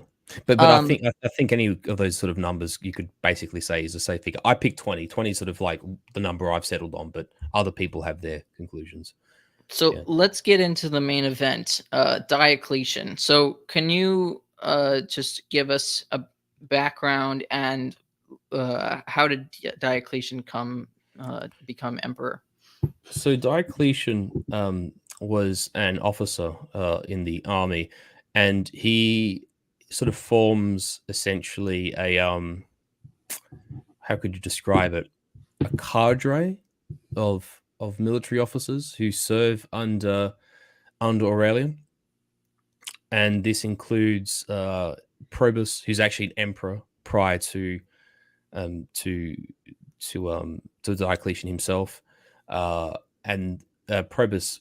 Actually, his rule could have actually been successful, but he was in fact murdered by his own troops after he ruled for about 6 years or so.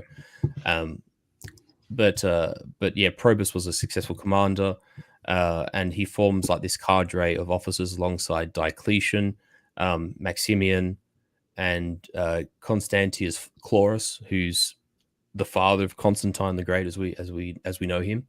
And this is sort of a cadre of officers that serve under Aurelian, who prove their mettle at a very trying time for the empire.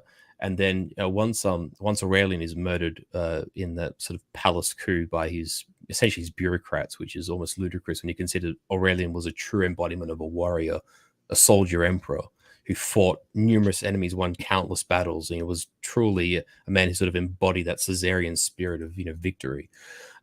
You have the Florianus, Probus, Carus, and Carinus, which is father and son. They govern sort of east and west in a technical sense, but it's not really formalized. But Carus is died. He dies fighting a campaign in Persia. He actually has a successful campaign in Persia, but only after 10 months of ruling. I mean, there's a story that he was struck by lightning, but people say that either illness or assassination. No one really knows. But then on the way back from campaign, um, his son is declared Emperor Numerian, but then Numerian, on marching back from campaign, himself dies. Again, people say disease, some people say assassinated. We don't really know. But in the power vacuum left over by the death of Carus and Numerian, Diocletian is proclaimed emperor. And Diocletian has sort of been an eyewitness to all of this mayhem since the death of Aurelian, and all these sort of coups and assassinations and whatever. And Diocletian, I believe, I just have to actually double check because I always get confused where him, because I know I'm pretty sure Constantine's born in Serbia, modern day Serbia, but I think Diocletian was Dalmatian. Yeah, so Salona. Yeah, he's born in Dalmatia. He's a Dalmatian, and like Aurelian, was from this sort of at this time period of time, like what we call Illyrians, but Dalmatians, sort of the predecessors of modern days Croatians, shall I say, are very sought after. They're very sort of tough, resourceful people, good warriors, very hardy, and Diocletian is from this stock, and he becomes emperor um, in 282, I think 284, I think 285, and he's proclaimed emperor, and he immediately sets about trying to resolve the problems of the empire, and obviously they've lost their patron in Aurelian, and Probus was murdered, but he still has a number of his sort of cadre around him, and this is true in Maximian. This is true in Constantius Chlorus, and later we see Galerius come to the fore as well, because he's sort of a younger member of that cadre, but he's there as well. And basically, Diocletian comes to the conclusion relatively early in his rule that Rome can't be governed by one man. So he sets about to raise his essentially his friend, his comrade, his arms, Maximian, to a co-emperorship, even though technically sort of like he's the chief Augustus and Maximian's the secondary Augustus. They both have the title of Augustus or emperor. But Diocletian is actually forced to, with not a degree of frequency, but he's on a few occasions, he's basically forced to march westwards with troops from the eastern part of the empire and help Maximian against the Germans. They actually campaign north of the Danube on one or two occasions together to actually defeat the Germanic tribes, which still are gaining increasing degrees of strength. And as the Germanic tribes sniff blood in the water, in terms of Roman weakness, to use an analogy, they are fighting in greater numbers. They're coalescing together in greater, rather than just sort of being little tribal raids, they're actually sort of coalescing into larger numbers where they partake in invasions and actually cause damage to Roman military structures. They, kill troops. They, take, like resources and crops and cattle and whatever. So this is actually an increasingly serious problem for the empire. So after Diocletian travels west on a couple of occasions, he decides that even two emperors isn't enough. Like there's just too many demands. There's too much strain on two men governing this vast geographical entity. So in the west, Constantius, who's the father of Constantine, is proclaimed essentially a junior Caesar to the Western Augustus, which is Maximian. Pardon me. And in the east, he promotes one Galerius to be his junior Caesar. And I might have to remember the map off the top of my head, but the Eastern Emperor, the Eastern Augustus, is I believe he centers himself in Nicomedia, which is modern day Iznik in Turkey, which is actually not far from modern day Istanbul. Maximian houses himself in Mediolanum, which is modern day Milan. And then once Constantius becomes Caesar, he sets himself up in Trier, which is, in sort of modern day, very Western Germany, right on the French border, but on the west side of the Rhine. That's where Constantius is based. And then Galerius sets himself up, I think, in Antioch. So basically, these cities are spread out so that wherever there's a penetration of the frontier, or there's an invasion, or there's some kind of upheaval, any one of these men can basically gather their allocated troops and respond with relative degrees of swiftness. And also Diocletian engages in a whole number of reforms. For instance, I think he like trebles the number of provinces, and he makes it so that the Roman system is less centralized, that individual parts of the empire can respond to crises in a far more flexible fashion, but also in some ways decentralizing power, because what's actually happened in Rome really since the establishment of, or really even from the late Republic, but certainly since the end of the, throughout the Julio-Claudian dynasty and onwards, is that Rome sort of, there's a strong emperor and it can hold it together. But once there's a not so strong emperor, or once there's a succession crisis, there's civil wars. And it ends up that, thousands and thousands of Roman soldiers end up killing each other, and then destabilizes the empire, and then it weakens the frontiers and the enemies pour in. So he makes a point to sort of weaken individual provinces that generals can't use it as these power bases. And by dividing the empire amongst four men, he sort of resolves himself in thinking that, okay, the tetrarchy might just work. It might solve these problems. And actually, it really works for a period of time, whilst it's under capable leadership and it's under essentially Diocletian's overwatch. It does work. And in fact, Rome, it does manage to sort of turtle up and defend the frontiers. And even after a while, the Romans start to campaign back on the frontiers. They actually start to push into Persia. They push back over across the Danube. They go back into Dacia. The Romans sort of managed to coalesce enough strength to actively campaign, which is the first time they've done this in nearly a century, really since, Septim Severus almost. Or, well, I mean, Carus goes into Persia, but that's a one-off. And the fundamental part of this is that Constantius Chlorus is based in the West, but he has this young, precocious, very talented young son, as whom we know as Constantine. Now, the interesting thing with Constantine is that, so technically his father was, from what we know, was a Roman pagan, but Constantine's mother is our Saint Helena, and Constantine, as was his father, was born in what was the Roman city of Naissus, which is modern day Nish, which is a sort of a city on just off the Danube, and that was a part of the empire that was constantly overrun by barbarian attacks. So basically, like Constantine and all his family were very hardy men, tough soldier types. But his mother, St. Helena, was a Christian, was an early adherent, an adopter of Christianity. And so there's always this sort of, not duplicitous. I don't think it's like duplicitous in a malevolent sense, but like there's sort of like this, trying to think of the word, it's just not coming to me.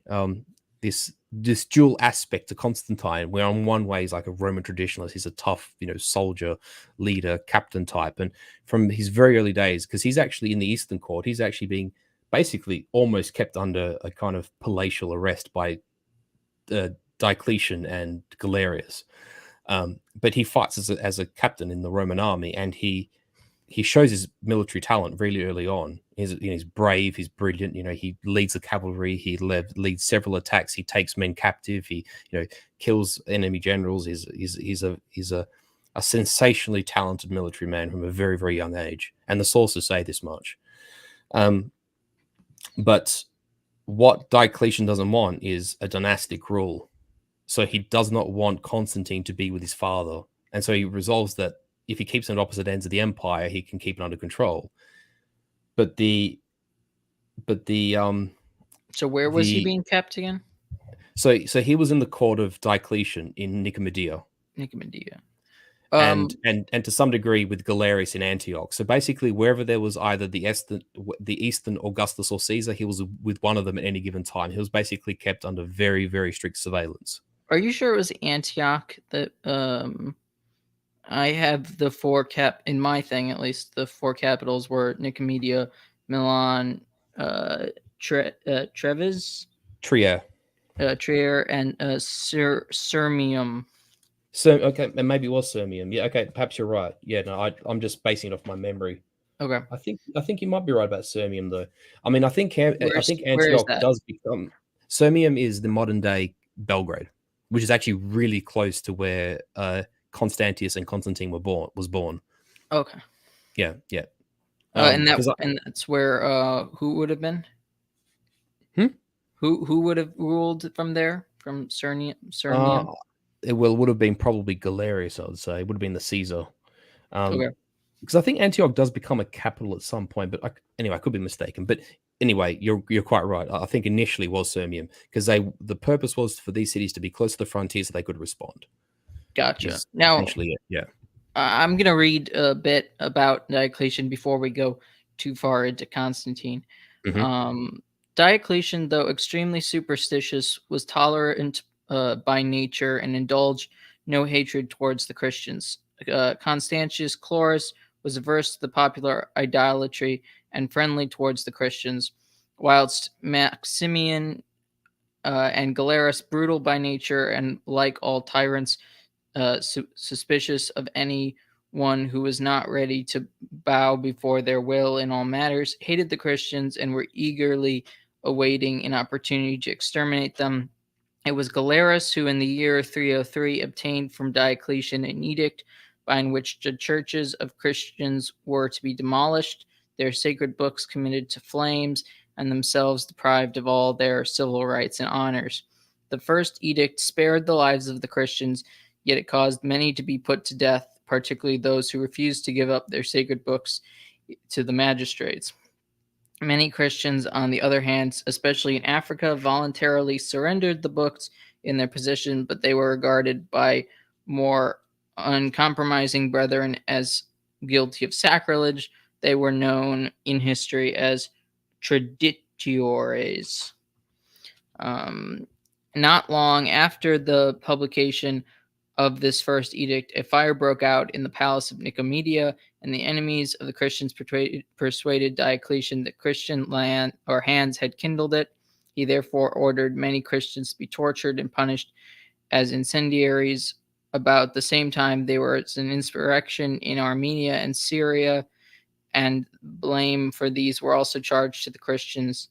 Thereupon, by a second edict, Diocletian ordered all bishops, priests, and deacons to be cast into prison, and by a third edict, soon after, he commanded that all these prisoners should be compelled by torture to sacrifice to the gods.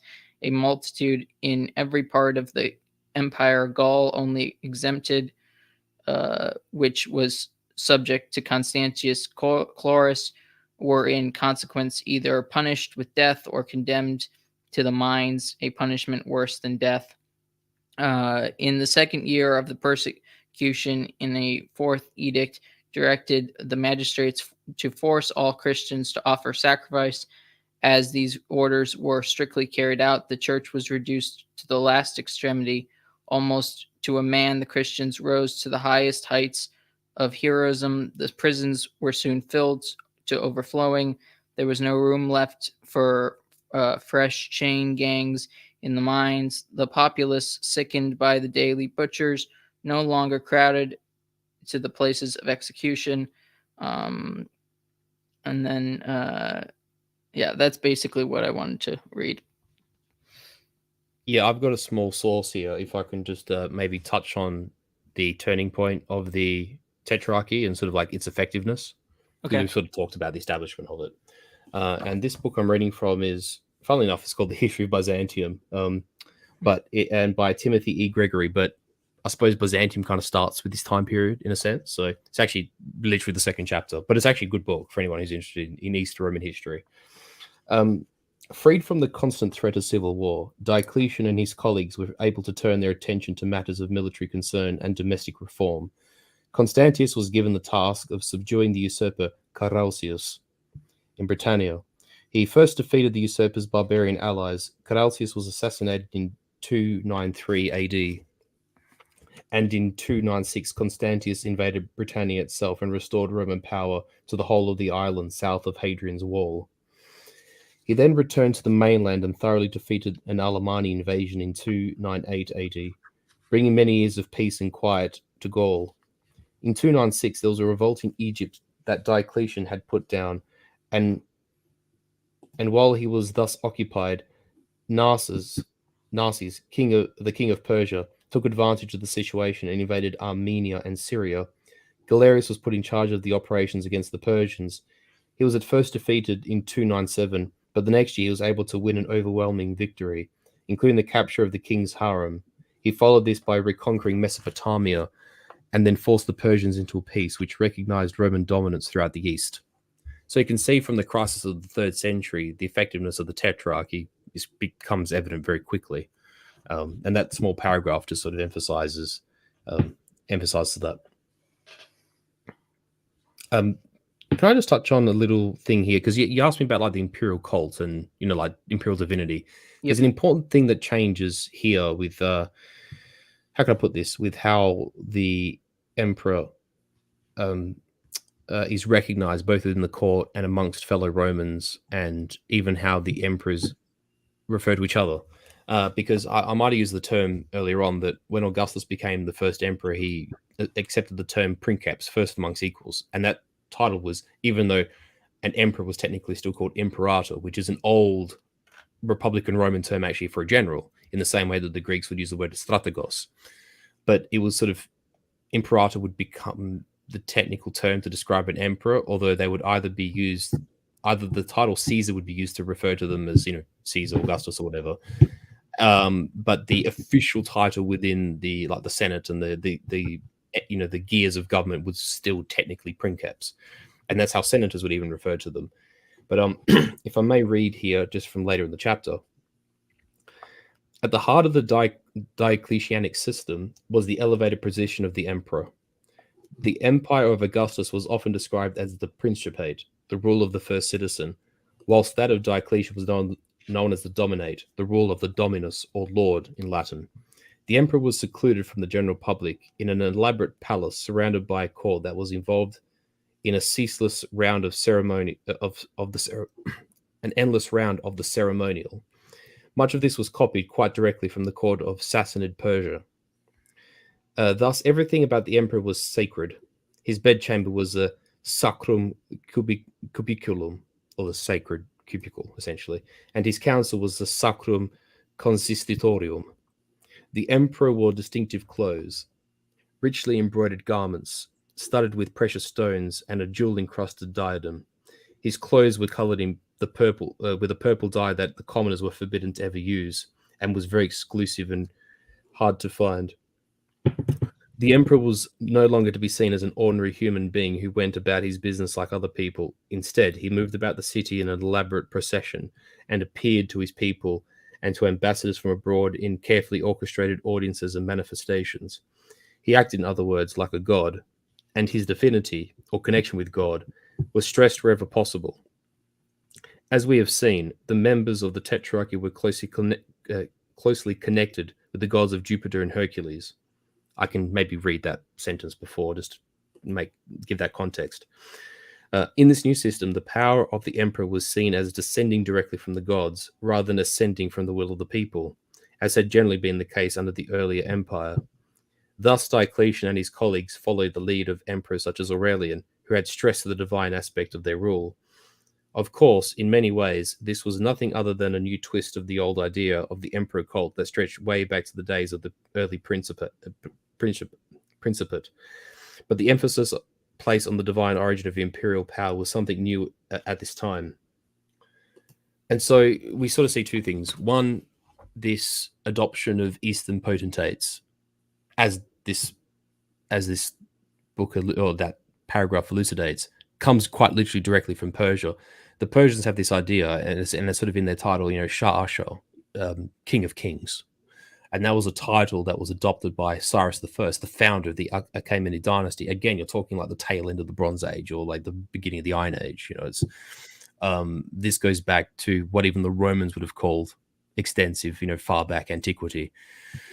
And the Persians, in their sort of renewed form, when they sort of took over from the Parthians that had preceded them, they sort of renewed this idea of this king of king mentality, this idea of a thousand nations of the Persian Empire, so to speak, and this one man who rules above all others.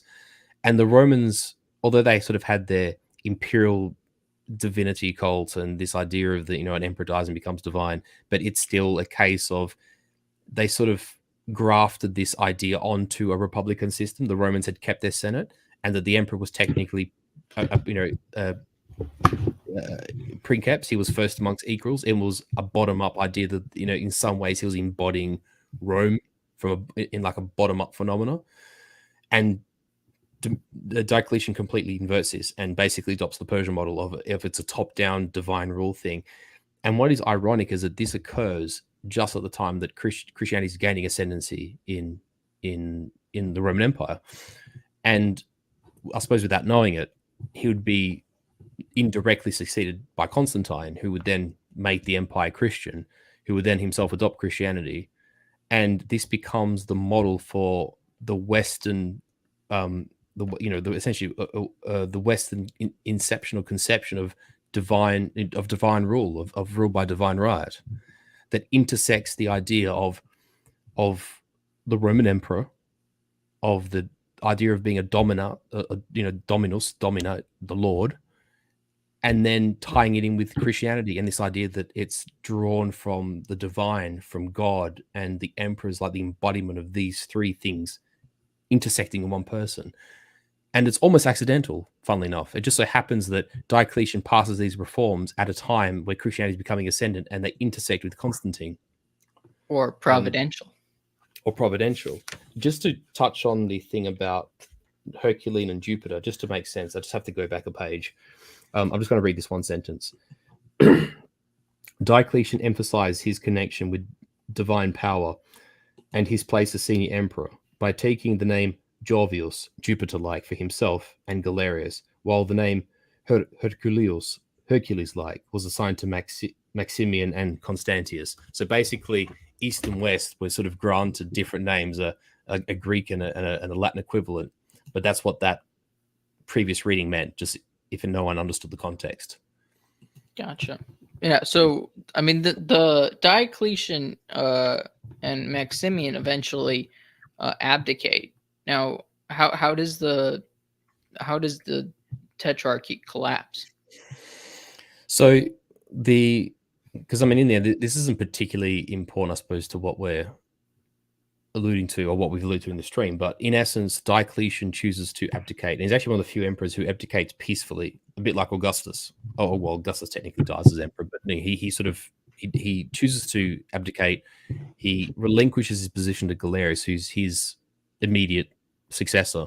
Galerius goes from being the Caesar of the East to the Augustus of the East, and in the West, a similar thing happens with Maximian, and sort of Maximian abdicates along. I believe they abdicate at the same time, or approximately much the same time. It's very close together. And so Galerius ascends in the east as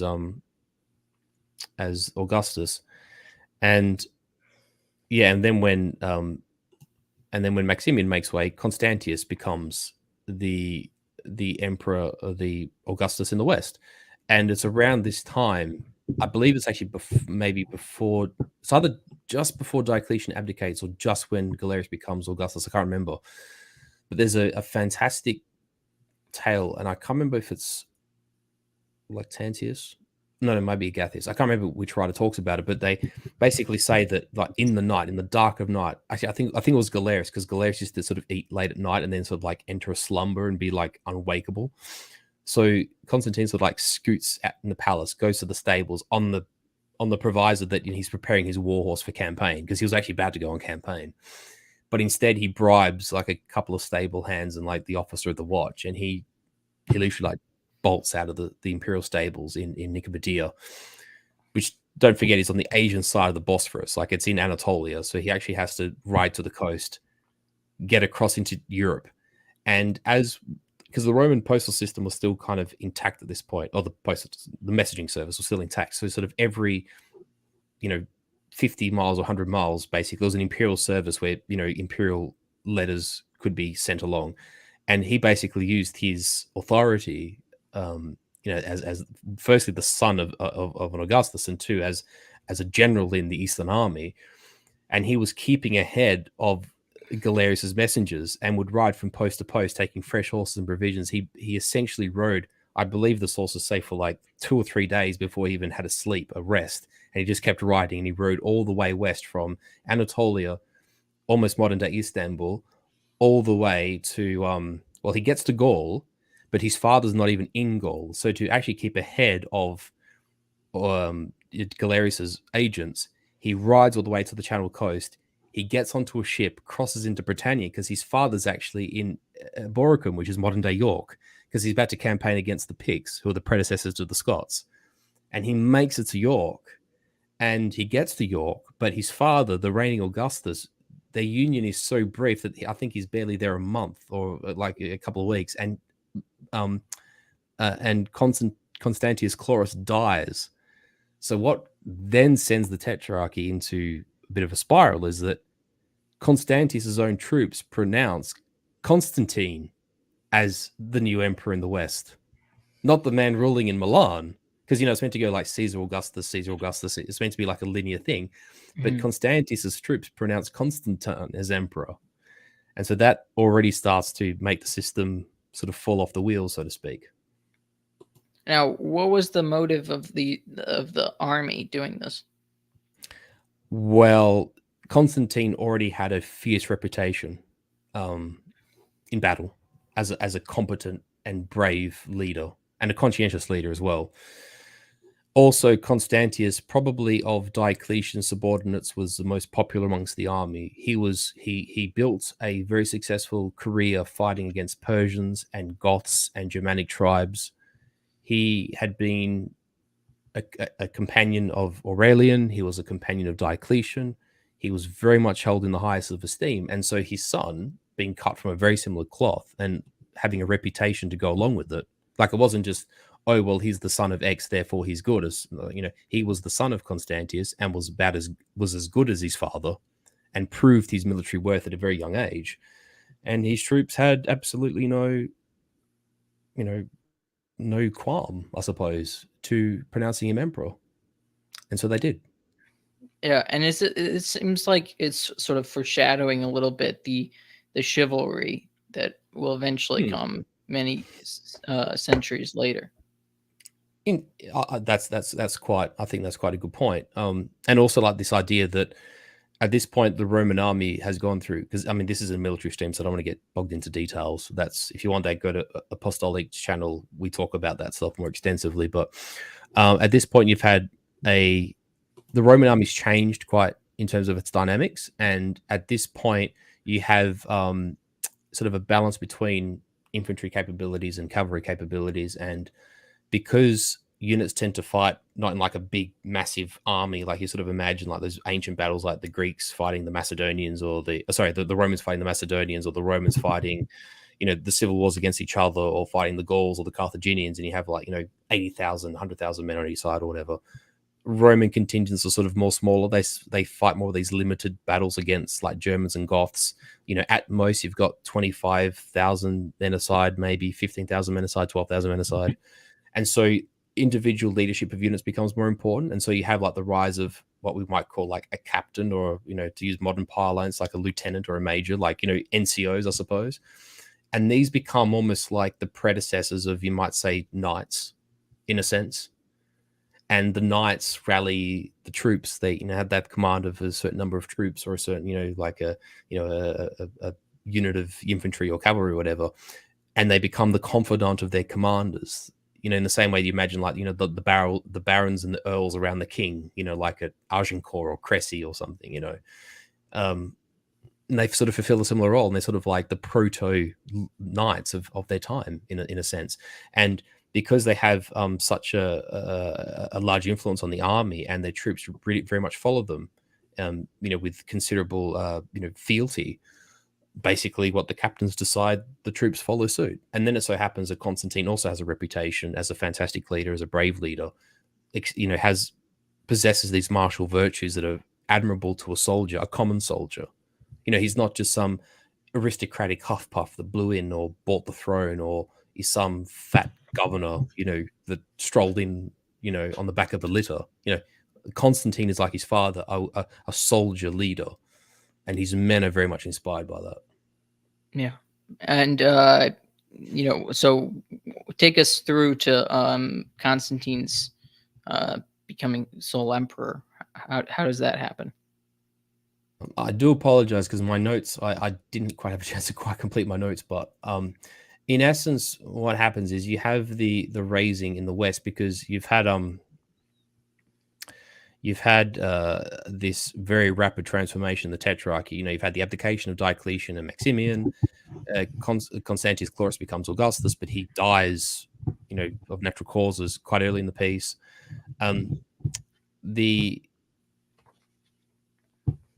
Maxentius is the son of Maximian, and also Galerius' son-in-law, and he seizes power in Italy with support of the Praetorian Guard, and because he was passed over in official succession, but he basically because he controls the troops in Italy, between Milan and Rome, he's able to sort of wrestle power. So you've basically got two sons. In Constantine's case, he's been proclaimed by his troops. In Maxentius's case, he's kind of usurped power in the aftermath of his father, because he was passed over. Kind of like, if you imagine like the plotline of Gladiator, how in the movie Gladiator, Marcus Aurelius says Rome will be a republic again and passes over Commodus, like that kind of thing. you Hmm. know, and then Commodus like, no, actually, you know, I don't want to relinquish power. So Maxentius basically seizes power with help of the Praetorian Guard and the soldiers in Italy, and in the east you have a situation whereby Severus II, Flavius Valerius Severus, is elevated to Caesar, but oh, sorry, I got mixed up. No, he's elevated to Caesar by Maximian in the west, but he actually surrenders to Maxentius. He's unable to take power, so Maxentius basically usurps Severus II and forces him to commit suicide.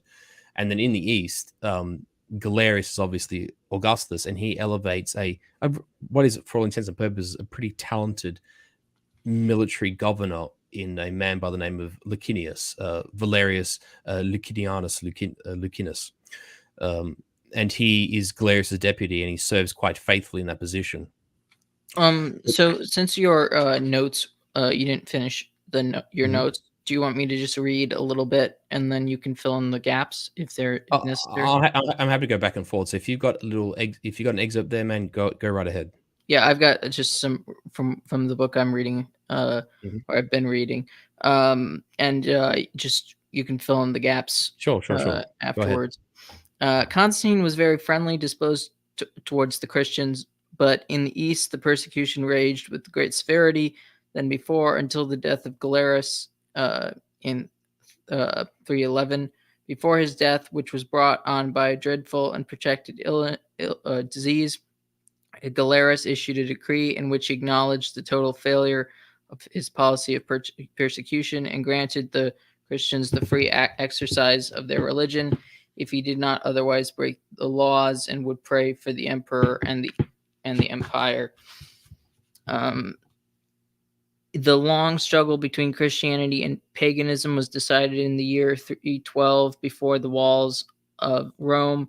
Maxentius, a brutal and debauched tyrant who had made himself master of Italy and Africa after the death of Galerius, determined to make war on Constantine in order to bring all the West under his authority. Constantine anticipated his design and marched into Italy with an army of 25,000 men.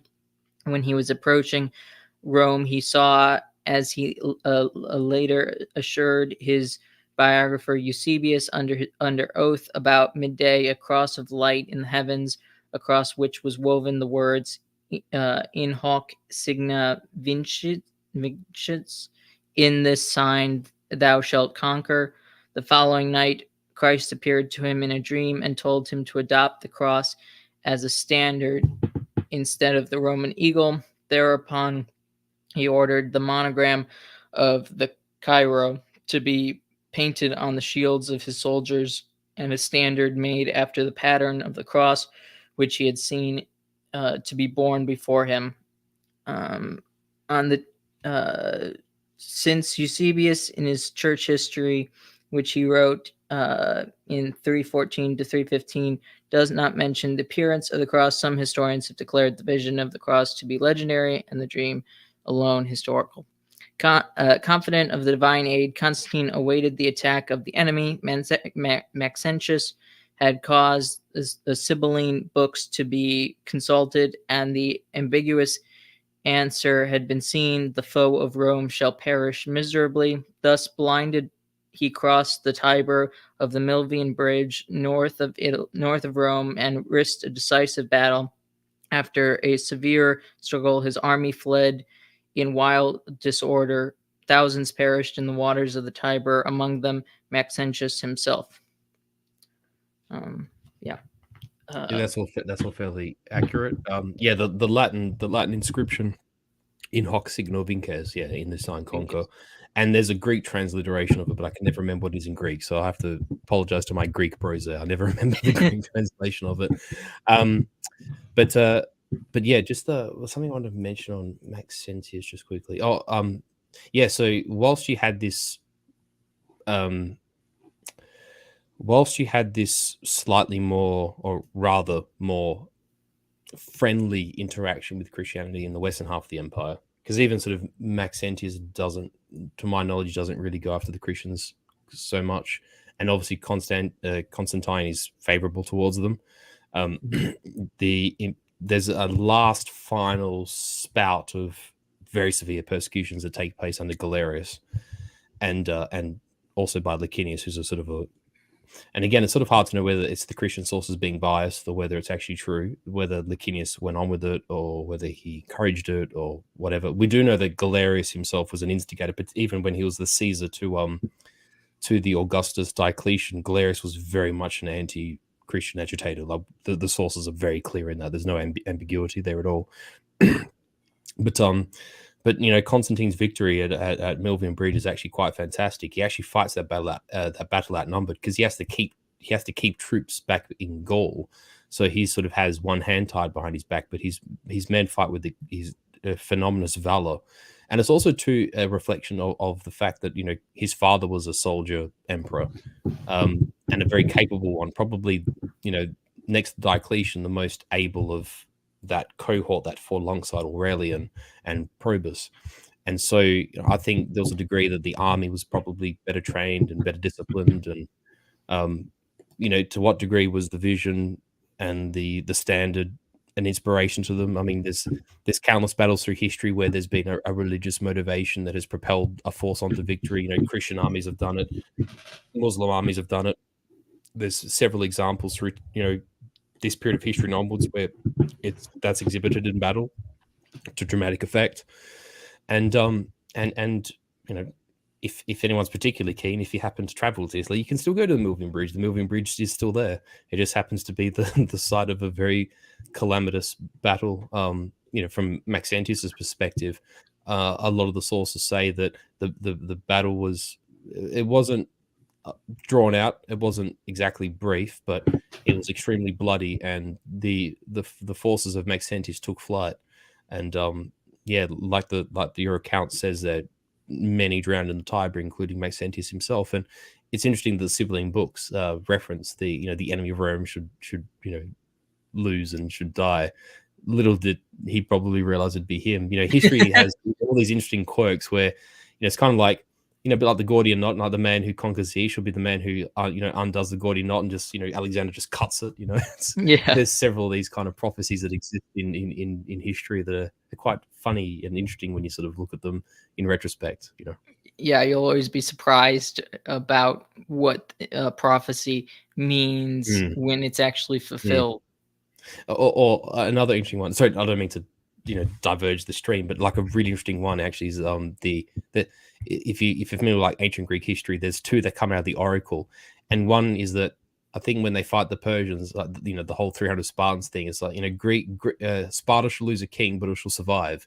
And so obviously at the end of the battle with the Persians at Thermopylae, Leonidas dies around his 300 Spartans, but in losing a king, Greece survived, and so that sort of prophecy came true. And at around the same time, a little bit after this time period, the oracle says to Athens that your wall will protect you, but the Athenians basically pulled down their wooden wall and they turned their wooden wall into a navy, and it was actually the navy that protected Athens. So like that prophecy came true. So like history's littered with these kind of little prophecies of sorts. And the Sibylline books, the same thing happened with Maxentius. It's very strange how history has these things that prop up like that. Definitely. Well, I think we might have to do a sequel stream where we more go into Constantine, and his reign, and then maybe the Christianization of the empire would be an interesting. Actually, Milvian Bridge is probably a good marker, I think, to as a break point. And then we can probably even touch a little bit on his childhood, because we've obviously not really covered that. So yeah, I mean, he sort of comes out of nowhere, and it's seemingly not really, but I mean, I don't think anyone thought he was going to become the sole emperor. No, certainly not. And you got to think, like, being in essential captivity under the very watchful eye of Diocletian and Galerius, like that, the fact that he even escaped the court was a small miracle in himself. And actually, I think who was the author? Did you cite? Was it Eusebius? I think it was Eusebius. So. Yeah. Well, yeah, because the thing is, like, between like Constantine and Justine, there's a whole lot of these writers. Like, there's sort of like a resurgence, in this time period where like a lot of people tend to write stuff. And there's Agathias and Lactantius and Eusebius and even Augustine of Hippo writes things to this, that reflect on these events, and it's sometimes you get a bit confused who actually writes what, but yeah, no, I think moving bridge is a good sort of parting point, because then by that stage, that Constantine is the master of the West, and then because around the similar time, Galerius obviously dies. You actually mentioned in that last reading you did that he actually suffers quite a gruesome death. He apparently had like a bulbous tumor, and it just like went on and on and on, and he actually had a very, very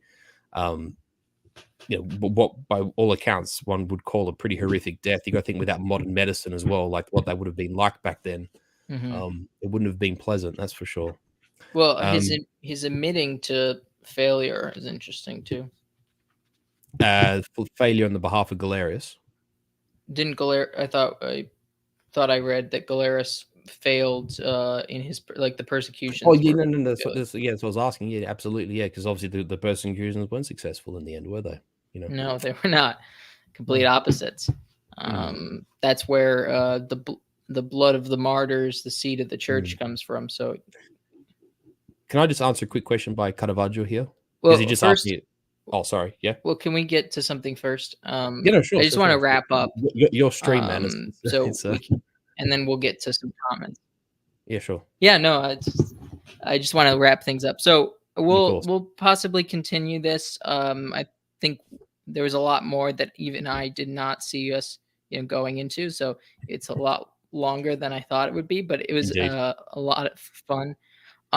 This stream, in my eyes, is sort of part of this counter revolution um, sort of playlist that I put together, this series that I'm covering counter revolutions, and I think Constantine can be seen as sort of the fulfillment of counter revolution in this empire. So there's a link in the description to watch the other episodes of uh, this sorry, this what's wrong with me?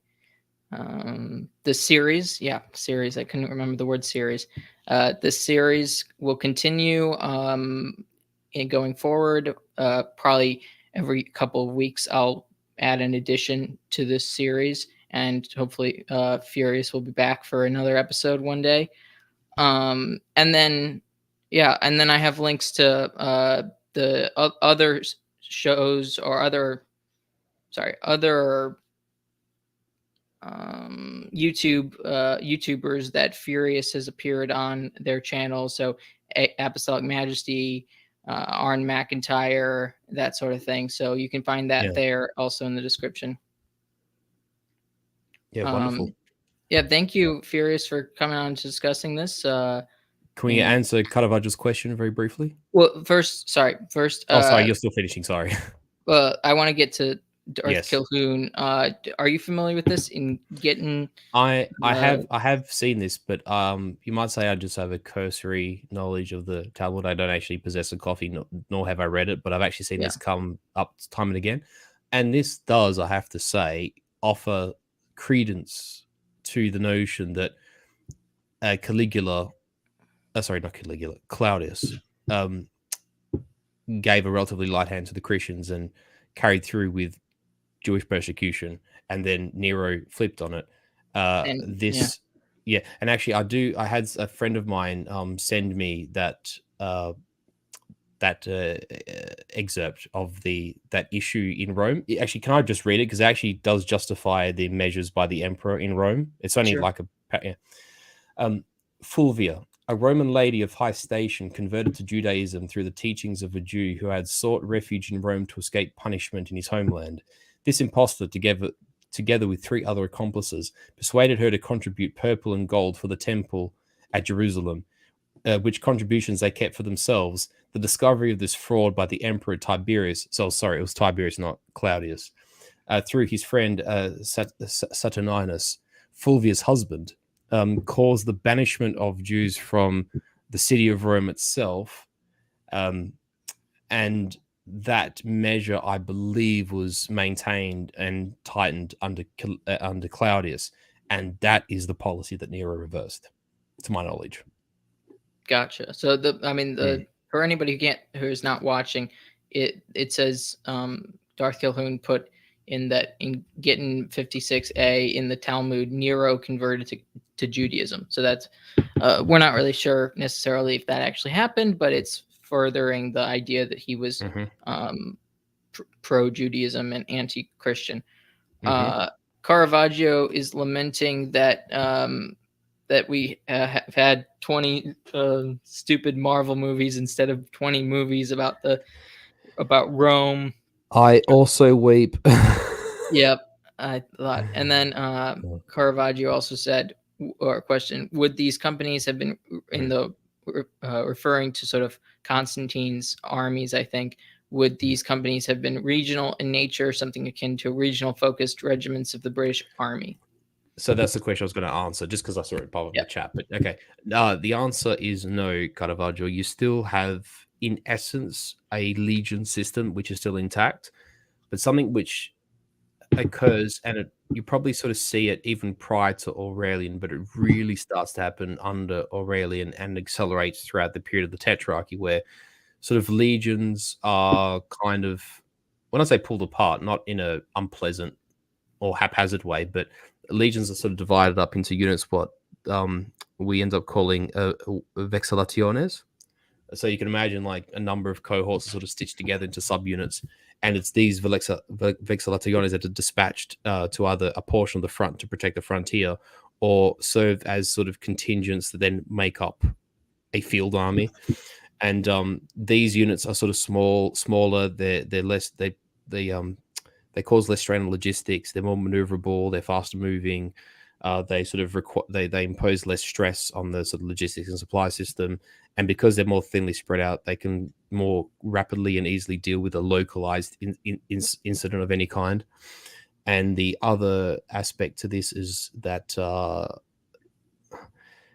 legions in their original sense were actually drawn from a province, but really from the time of, say, the empire onwards, that wasn't, for the most part, wasn't true. I mean, there were exceptions, like, you still had the fifth Macedonic, like the fifth Macedonian legion, for instance, but like that was an exception. In most cases, like if a legion was dispatched somewhere on the frontier, if they were fighting in Syria, or if they were just stationed in Syria, or they're stationed in Mysia or Pannonia or along the Rhine, just it depends from where their reinforcement would come from, or who would volunteer from where, and eventually sort of like these legions kind of lost their regional identity in the sense, and also sometimes like legions would be they'd suffer bad casualties in a battle, they have to be reinforced, so or two legions would be merged. Like a lot of that sort of stuff happened. Any legion with the word gemina in it basically means two, and that's like a pairing of two legions reconstituted into one. And so you sort of see this. If you look at, like, go to Wikipedia and like search list of legions, you'll see this crop up time and again. So to my understanding, no, is the answer to that. Although this idea of regionality does crop up time and again, like in certain parts of Roman history, but I mean, this isn't a military stream, so I don't want to get too much into it. But if you a good suggestion, Caravaggio, is if you're familiar with the streams I've done with Apostolic Majesty, if you go to our series on orthodoxy, autocracy, and nationalism, I talk about the theme system in our streams about sort of early mid-Byzantium. And that is actually an example of regional-based troop systems, which the East Romans eventually adopt. So, sorry, that was a bit of a long answer to that question, but I wanted to give him due course, because I mean, it's not, I can't, it's not something I can answer in a sentence. It's not easy. Yeah. Well, upcoming on Plotlines, there'll be more Tolkien streams, as well as occasionally some sort of political, current politics streams, as well as a new series starting on Star Wars. There'll be some Star Wars streams. And so just look forward to that. And then Furious, anything to say before we go? No, not really. Aside from thank you. I mean, actually, funnily enough, my appreciation for Constantine actually came from, I had to do an assignment on early Christianity back when I was at high school, which is now many years ago. And I actually chose Constantine as my subject of discussion, and I found him fascinating. And actually, because I haven't mentioned this on Apostolic Majesty streams before, is sort of in a time before, shall I say, our current cultural zeitgeist. There are good documentaries which were put to air in the sort of 90s and the early 2000s, like sort of basically anything prior to 2005 you're probably generally safe with. And there was a series that the BBC did in, I think, 97 or 98, memory serves me correct, called I, Caesar. And I, Caesar covered basically the I think it was 5 major identities of Rome. They did Julius Caesar, and then Augustus, and then I want to say Hadrian, Constantine, and then Justinian was the final episode. And I watched them over and over again when I was like literally a teenager, because I've always been fascinated with Roman history. And the Constantine episode is actually very impressive. Well, they're all impressive, but I even watching it when I was very, very young, just the man of Constantine, like the figure, deeply impressed me. And I've always liked him. I've always found him sadly, there are parts of his later life that are a bit tragic and a little bit less appealing. But by and large, he's an impressive figure. And, if you're a person with a civilizational mindset about Europe, Constantine he's arguably, in some ways, probably even more than Alexander, in some ways, possibly more than Julius Caesar. He's one of the most transformative figures. He's a massive hinge point in our civilizational history. You've got to think culturally, religiously, the adoption of Christianity. I could go on, but I'm not going to, because we've already been going 2 hours. But yeah. I do recommend that series either to yourself, Connor, or to anyone listening. It's a fabulous series, well worth watching. Sounds good. Well, thank you, Furius. It was wonderful talking to you, and thank you, sir. I think it was a really awesome stream, and I enjoyed myself. Well, anyways, thank you, everyone. Please for watching. Please like, share, comment, and subscribe. And God